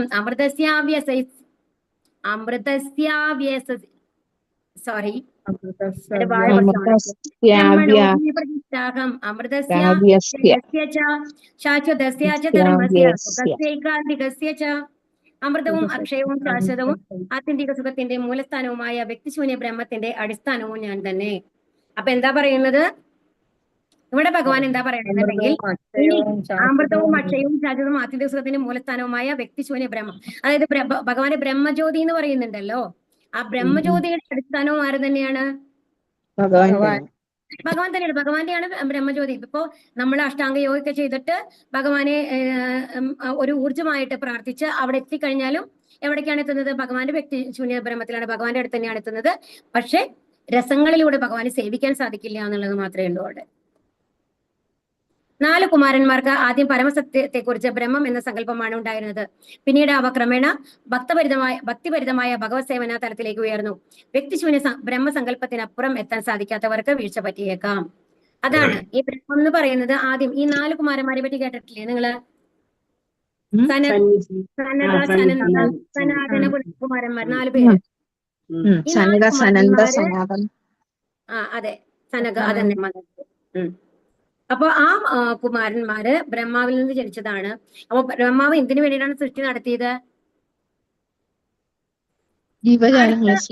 ആൾക്കാരെ ഉണ്ടാക്കാൻ വേണ്ടിയിട്ടാണ്, അല്ലെ? പക്ഷെ ഈ കുമാരന്മാർ എങ്ങനെയായിരുന്നു? ബ്രഹ്മചാരികളായിരുന്നു. അവരെ ബ്രഹ്മാവിനോട് പറയാണ് സൃഷ്ടി നടത്താൻ സാധിക്കില്ല എന്ന് പറഞ്ഞിട്ട് അവിടെ നിന്ന് വിടുകയാണ്. എന്നിട്ട് എവിടേക്ക് പോകുന്നു? അപ്പൊ അവര് ശരിക്കും വ്യക്തിശൂന്യ ബ്രഹ്മത്തിലാണ് വിശ്വസിച്ചിരുന്നത്. മായാവാദി എന്നൊക്കെ പറയുന്ന ഒരു സങ്കല്പമാണ് അവർക്ക് ഉണ്ടായിരുന്നത് കേട്ടോ. അപ്പോ അത് കാരണം അത് കഴിഞ്ഞിട്ട് അവർ എവിടെയൊക്കെ വരുന്നു? വൈകുണ്ഠത്തിലേക്ക് വരികയാണ്. അപ്പൊ വൈകുണ്ഠത്തിലേക്ക് വരുമ്പോഴാണ് ജയവിജയന്മാര് അവരെ തടഞ്ഞു നിർത്തുന്നത്. അപ്പൊ ഇവര് അവരെ ശപിക്കുകയാണ്, അല്ലെ? എന്നിട്ടാണ് ആ 3 ജന്മങ്ങള് രാവണനും ഒക്കെ ആയിട്ട് വരുന്നുണ്ടല്ലോ, അവര് കംസനൊക്കെ ആയിട്ട് വരുന്നുണ്ടല്ലോ. അപ്പൊ ആ ഒരു രീതിയിൽ അവരെ ജനനം വീണ്ടും വരുന്നത്, ഹിരണ്യാക്ഷനും ഹിരണ്യകശിപും ഒക്കെ ആയിട്ട് വരുന്നത് അങ്ങനെയാണ്. പിന്നെ ആരാണ്? ശിശുപാലനും വത്രനോ അങ്ങനെ എന്തോണ് നെയ്മ്, അങ്ങനെ വരുന്നത്. അങ്ങനെ 3 വസ്ത്രജന്മമായിട്ട് അവർ വരുന്നുണ്ട്. അപ്പൊ ഇവരാണ് അവരെ ശപിക്കുന്നത്. അപ്പൊ അവിടെ എത്തുമ്പോഴാണ്, അത് കഴിഞ്ഞിട്ട് അവർ ഉള്ളിലേക്ക് പ്രവേശിക്കുമല്ലോ, വിജയന്മാരൊക്കെ ശപിച്ചതിന് ശേഷം ഉള്ളിലേക്ക് പ്രവേശിക്കുമ്പോൾ ആ വിഷ്ണുവിന്റെ പാദങ്ങളാണ് എല്ലാ ആൾക്കാരും ആദ്യം എവിടെയാണ് സന്ദർശിച്ചത്? നമ്മളെപ്പോഴും ഭഗവാന്റെ പാദം തൊട്ടാണ് കാണേണ്ടതെന്നാണ് പറയുന്നത്. ആ പാദങ്ങൾ നോക്കുമ്പോൾ ആ തുളസീദളങ്ങളാണ് അവിടെ മുഴുവൻ. അതിന്റെ ഗന്ധം അവർ നുകരുകയാണ് ചെയ്യുന്നത്. ആ ഗന്ധത്തിൽ നിന്നാണ് അവർക്ക് എന്ത് വരുന്നത്? ശുദ്ധഭക്തി ലഭിക്കുന്നത് എന്നാണ് പറയുന്നത്. അതുകൊണ്ടാണ് തുളസിക്ക് വന്നിട്ട് അത്രയും ഇമ്പോർട്ടൻസ് ആണ് ശരിക്കും ഭഗവാന്റെ അടുത്ത് എത്താനായിട്ട്. അതുകൊണ്ടാണ് എപ്പോഴും നമ്മൾ പ്രസാദം വെക്കുമ്പോൾ ഒരു തുളസി ഇല ഇടണം എന്ന് പറയുന്നത്. അപ്പൊ ഇതാണ് അങ്ങനെ. എന്നിട്ടാണ് ആ തുളസി ഗന്ധത്തിൽ നിന്നാണ് അവര് ഭഗവത് സേവന തലത്തിലേക്ക് ഉയർന്നത്. വ്യക്തിശൂന്യ ബ്രഹ്മസങ്കല്പത്തിന് അപ്പുറം എത്താൻ സാധിക്കാത്തവർക്ക് വീഴ്ച പറ്റിയേക്കാം. ഇനി സേവകനും ഏതാണ്ട് രാജാവിനെ പോലെ സുഖം അനുഭവിക്കുന്നു. ഭക്തി സേവനത്തോടൊപ്പം ശാശ്വതമായ ആനന്ദവും ശാശ്വതമായ ജീവിതവും ഉണ്ടാകുന്നു. ഭക്തി സേവനത്തിൽ ബ്രഹ്മസാക്ഷാത്കാരവും ശാശ്വത തത്വവും അക്ഷയത്വവും ഉൾക്കൊള്ളുന്നു. ഭക്തി സേവനത്തിൽ മുഴുകിയിരിക്കുന്ന ഭക്തന് ഇവയെല്ലാം സിദ്ധമാകുന്നു. അപ്പൊ ഇവിടെ എന്ത് പറയുന്നു? ഇത് ഈ ഒരു ശ്ലോകമേ ഉള്ളൂ കേട്ടോ. അത് കാരണം കൊണ്ട് ഇതൊന്ന് അവസാനിപ്പിക്കാൻ വേണ്ടിയിട്ടാണ്. ഈ സേവകനും ഇപ്പൊ നമ്മളോട് എന്താ പറയുക? നമ്മള് ഭഗവാന്റെ സേവകനാണ് എന്ന് പറയുന്നു. ആർക്കെങ്കിലും സേവകനാവാൻ ശരിക്കും ഇഷ്ടമുണ്ടോ? ഭഗവാന്റെ സേവകനാവാൻ ഓക്കെ. നമ്മളൊരു സേവകൻ എന്നുള്ള ഒരു പദത്തിനോട് ആർക്കെങ്കിലും വല്ല താല്പര്യം ഉണ്ടോ ശരിക്കും? ഇല്ലല്ലോ. ഇല്ല, അല്ലേ? അതാണ്. പക്ഷെ നമ്മളോട് പറയുന്നതാണ് ഭഗവാന്റെ സേവകനാണ്. അപ്പൊ അവിടെ അതിന്റെ കാര്യങ്ങൾ നമ്മൾ പറയുകയാണ്. ഇപ്പോ രാജകൊട്ടാരത്തിലെ രാജാവിന്റെ ഒരു പരികർമ്മിയാണെന്ന് വിചാരിച്ചോളൂ. രാജാവിന്റെ എല്ലാ കാര്യങ്ങളും ചെയ്തു കൊടുക്കുന്ന ഒരാളാണ് എന്ന് വെച്ചോളൂ. രാജാവിന്റെ സേവകൻ. ആ സേവകനും പുറത്തുള്ള ഒരു സേവകനും തമ്മിലുള്ള വ്യത്യാസം എന്താണ്? ഇപ്പൊ രാജകൊട്ടാരത്തിലെ ഒരു സേവകനാണെന്നുണ്ടെങ്കിൽ അയാൾ കഴിക്കുന്ന ഭക്ഷണം എന്താണ്? രാജാവ് രാജകൊട്ടാരത്തിലെ കഴിക്കുന്ന അതേ ഭക്ഷണമാണ് അല്ലേ? അതെ രാജാവിന്റെ അതെ. കൂടെ അടുത്ത റൂമിൽ ഉറങ്ങാനുള്ള സൗകര്യം അയാൾക്ക് കൊടുക്കുന്നുണ്ട്. അപ്പൊ അതുകൊണ്ട് രാജാവിന്റെ അതേ തരത്തിലുള്ള ഒരു റൂമാണ് അയാൾക്ക് ഉറങ്ങാനായിട്ട് ലഭിക്കുന്നത് അല്ലേ? അതെ. അപ്പൊ അതുപോലെ വസ്ത്രങ്ങൾ അവിടെ മേ ബി രാജാവിന്റെ അത്രയ്ക്കില്ലെങ്കിലും ഒരുപാട് പുറത്തുള്ള ആൾക്കാരെ സംബന്ധിച്ച് ഒരുപാട് നല്ല വസ്ത്രങ്ങളാണ് അയാൾക്ക് ഉടുക്കാൻ ലഭിക്കുന്നത്. അതുപോലെ തന്നെ അത്യാവശ്യം ആഭരണങ്ങളൊക്കെ അയാൾക്ക് ഇടാൻ ലഭിക്കുന്നുണ്ട് അല്ലേ? അപ്പൊ എന്താണ് ഒരു രാജകൊട്ടാരത്തിലെ സേവകൻ എന്ന് പറഞ്ഞു കഴിഞ്ഞാല് രാജാവ് അല്ലെങ്കിലും രാജാവിന്റെ സുഖങ്ങളൊക്കെ അയാൾക്ക് അനുഭവിക്കാൻ കിട്ടുന്നുണ്ട്. കറക്റ്റ് ആണല്ലോ? സുഖസൗകര്യങ്ങളുണ്ട്. അതെ. സുഖ സൗകര്യങ്ങൾ കിട്ടുന്നുണ്ട് അല്ലെ? അതുപോലെയാണ് നമ്മൾ ഭഗവാന്റെ സേവകനായിട്ട് ഭഗവാന്റെ അടുത്ത് ചെല്ലുമ്പോ എന്താണ് ഭഗവാന്റെ അവസ്ഥ എന്താണെന്ന് ആലോചിച്ച് നോക്കൂ. അതേ സുഖങ്ങളാണ് ഭഗവാൻ നമ്മൾക്ക് തരാൻ പോകുന്നത്. അപ്പൊ ഈ ഭൗതിക ലോകത്തിലെ മറ്റുള്ളവരെ സേവകനായിരിക്കുന്നതിനേക്കാൾ എത്രയോ ഉദാത്തമാണ് ആ ഭഗവാന്റെ സേവകൻ എന്നുള്ള പദവി എന്ന് ആലോചിച്ച് നോക്കൂ. അതാണ് ഇവിടെ പറയുന്നത് കേട്ടോ. അപ്പൊ ഭക്തി സേവനത്തിൽ മുഴുകിയിരിക്കുന്ന ഭക്തനെ ഇവയെല്ലാം സിദ്ധമാകുന്നത്. അതാണ് ഭഗവാന്റെ ഭക്തിയിൽ മുഴുകി കഴിഞ്ഞാല് അതിന് ശരിക്കും പറഞ്ഞാല് നമ്മൾ മരിച്ചു കഴിഞ്ഞാൽ ആത്മീയ ലോകത്തിൽ എത്തിയിട്ടില്ലെങ്കിലും നിങ്ങളെ ഭക്തി സേവനങ്ങൾ ചെയ്യാൻ തുടങ്ങി കഴിഞ്ഞാല് നമ്മുടെ ഭൗതിക ജീവിതത്തിലെ ദുഃഖങ്ങളൊക്കെ കുറെ ഭഗവാൻ മാറ്റിത്തരും എന്നാണ് പറയുന്നത്. ഭക്തി സേവനത്തിൽ മുഴുകിയിരിക്കുന്ന ഭക്തന് ഇവയെല്ലാം സിദ്ധമാകുന്നു. അതിന് ആത്മീയ ലോകത്ത് എത്തണ്ട, ഈ ലോകത്ത് തന്നെ നമ്മൾ ശരിക്കും യഥാർത്ഥമായിട്ട് ആത്മാർത്ഥതയോടെ ഭഗവാനെ ഭജിക്കാൻ തുടങ്ങി കഴിഞ്ഞാൽ നമ്മുടെ ദുഃഖങ്ങളൊക്കെ ഭഗവാൻ മാറ്റിത്തരും എന്നുള്ളതാണ്. എന്തിനു വേണ്ടിയിട്ട്? ഭക്തി സേവനം ചെയ്യാനുള്ള സൗകര്യങ്ങൾ നമുക്ക് കൂട്ടിത്തരാൻ വേണ്ടിയിട്ട്. ഹരേ കൃഷ്ണ കൃഷ്ണ കൃഷ്ണ ഹരേ ഹരേ, ഹരേ രാമ രാമ രാമ ഹരേ ഹരേ. ഹരേ കൃഷ്ണ. ഇനി എതിർത്തോളൂ, ക്വസ്റ്റ്യൻസ് എടുത്തോളൂ കേട്ടോ.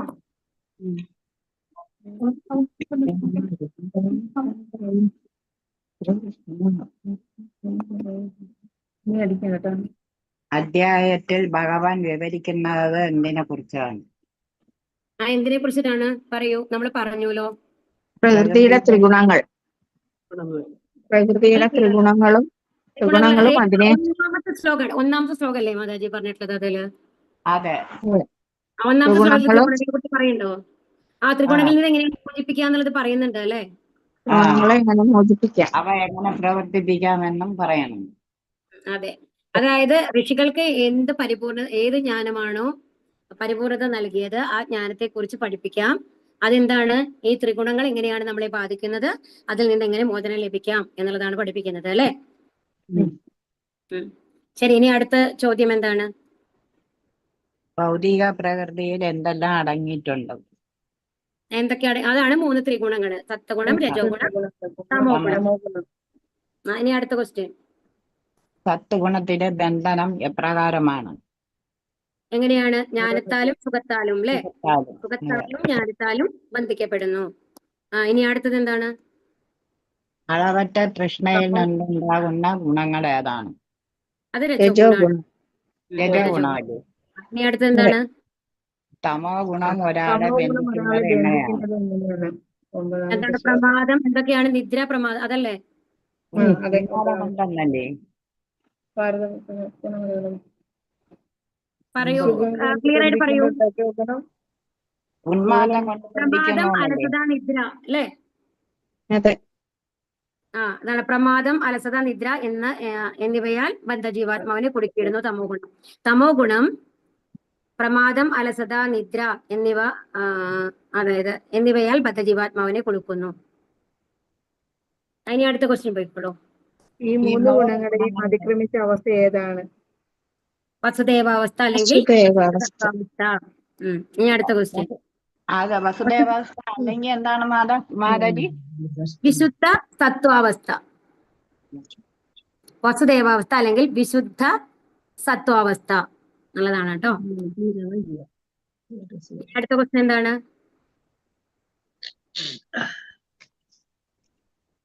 അമലാൻ എന്ന പദത്തിന്റെ അർത്ഥം എന്താണ്? എന്താണ്? പറയൂ. രജസ്തമോ ഗുണങ്ങൾ തീണ്ടാത്തത്. അതെ, രജസ്തമോ ഗുണങ്ങൾ തീണ്ടാത്തത്. അവിടെ സത്വഗുണം ഇല്ല കേട്ടോ, പ്രത്യേകം ശ്രദ്ധിക്കണം. രജസ്തമോ ഗുണങ്ങൾ തീണ്ടാത്തത്. ഇനി അടുത്തത്. അർജുനൻ ഭഗവാനോട് ചോദിക്കുന്ന 3 ചോദ്യങ്ങൾ എന്തെല്ലാം? എന്തെല്ലാമാണ് ചോദ്യങ്ങള്? 21ാമത്തെ മറ്റോ ആണ് അല്ലേ? ആ ഉം. ത്രിഗുണങ്ങളെ അതിക്രമിച്ച വ്യക്തിയുടെ ലക്ഷണങ്ങൾ എന്തെല്ലാം? എങ്ങനെയായിരിക്കും അദ്ദേഹത്തിന്റെ പെരുമാറ്റം? അയാൾ എങ്ങനെ ഈ പ്രകൃതി ഗുണങ്ങളെ അതിക്രമിക്കുന്നു? അതിക്രമിക്കുന്നു എന്നുള്ളതാണ്. അപ്പൊ ഈ 3 ചോദ്യങ്ങളാണ് ചോദിക്കുന്നത്. ഈ ഉത്തരം എന്താണ്? അതിനുള്ള ഭഗവാന്റെ ഉത്തരം എന്താണ്? അത് മുഴുവൻ ആ 2 ശ്ലോകങ്ങളുടെ വിവർത്തനാണ്. അത് ഒരുപാടുണ്ട്. ഒരുപാടുണ്ട് അല്ലേ? അത് ആരെങ്കിലും മാതാജി വായിച്ചോളൂ. ഏത് പരിസ്ഥിതിയിലും പിഴയ്ക്കാതെ ഭക്തിപൂർവ്വം ഭഗവത് സേവനത്തിൽ ഏർപ്പെടുന്നവർക്ക് വേഗത്തിൽ ഭൗതിക പ്രകൃതിയുടെ ത്രിഗുണങ്ങളെ അതിക്രമിച്ച് ബ്രഹ്മപദത്തിലെത്താം. അതാണ് അതിൽ നിന്ന് നമ്മൾ പഠിക്കുന്നത്. അതുപോലെ മാതാജി, അതതിന് എല്ലാം വേണം. എല്ലാം വേണ്ട. കുറച്ച് ഗുണങ്ങള് എന്താണ് അവർക്ക് ചുരുക്കി പറയാം. എന്താണെന്നുണ്ടെങ്കിൽ അവർക്ക് ആരോട് വെറുപ്പുണ്ടാകുന്നില്ല, ഒന്ന് വേണമെന്നുള്ള ആഗ്രഹം ഉണ്ടാകുന്നില്ല. അതുപോലെ 3 പ്രകൃതി ഗുണങ്ങളുടെ പ്രതികരണങ്ങളിൽ പ്രക്ഷുബ്ധരാകുന്നില്ല. അങ്ങനെ ചുരുക്കിയിട്ട് എഴുതാട്ടോ. പിന്നെ ആണെങ്കിൽ മൺകട്ടയും കല്ലും പൊന്നും വ്യത്യസ്തമല്ല എന്നുള്ള മാതിരി. അത് ഇത്രയും ഒന്നും വിസ്തരിച്ച് എഴുതണ്ട. ഇങ്ങനെയുള്ള ആളുകള് എല്ലാത്തിനെയും തുല്യമായിട്ട് കാണുക, ഏതിലും വ്യത്യാസം കാണാതിരിക്കുക എന്നുള്ള മാതിരി എഴുതിയാൽ മതി. അങ്ങനെ കാണുന്നവര്, അതുപോലെ തന്നെ അങ്ങനെയുള്ളവര് ഗുണാതീതന്മാരാണ്. ഭക്തിപൂർവ്വം ഭഗവത് സേവനം ചെയ്യുക വഴി നമ്മൾക്ക് എന്ത് ചെയ്യാൻ പറ്റും? ബ്രഹ്മപദത്തിലെത്താനായിട്ട് സാധിക്കും എന്നുള്ളത്. അത്ര എഴുതിയാൽ മതി കേട്ടോ. നിരന്തരമായ ഭഗവത് സേവനാണ് നമ്മൾക്ക് വേണ്ടത്. ഭക്തി സേവനത്തിലൂടെ നമ്മൾക്ക് എവിടെ എത്താം? ഭഗവാനിലെത്താം എന്നുള്ളതാണ് ഇതിൽ പറയുന്നത്. ഹരേ കൃഷ്ണ. ഹരേ കൃഷ്ണ. ഇനി ഒരു ഹരേ കൃഷ്ണ മാതാജി, ചോദ്യം തീർന്നു. തീർന്നുല്ലോ അല്ലെ? ഹരേ കൃഷ്ണ. കൽപ്പതരുഭ്യശ്ച കൃപാ സിന്ധുഭ്യവച പതിതാനാം പാവനേഭ്യോ വൈഷ്ണവേഭ്യോ നമോ നമഃ. ആനന്ദകോടി വൈഷ്ണവൃന്ദ കി ജയ, പ്രപാദിക്ക് ജയ, ഗൗരി പ്രേമാനന്ദേ. ഹരി ഹരി ബോൽ.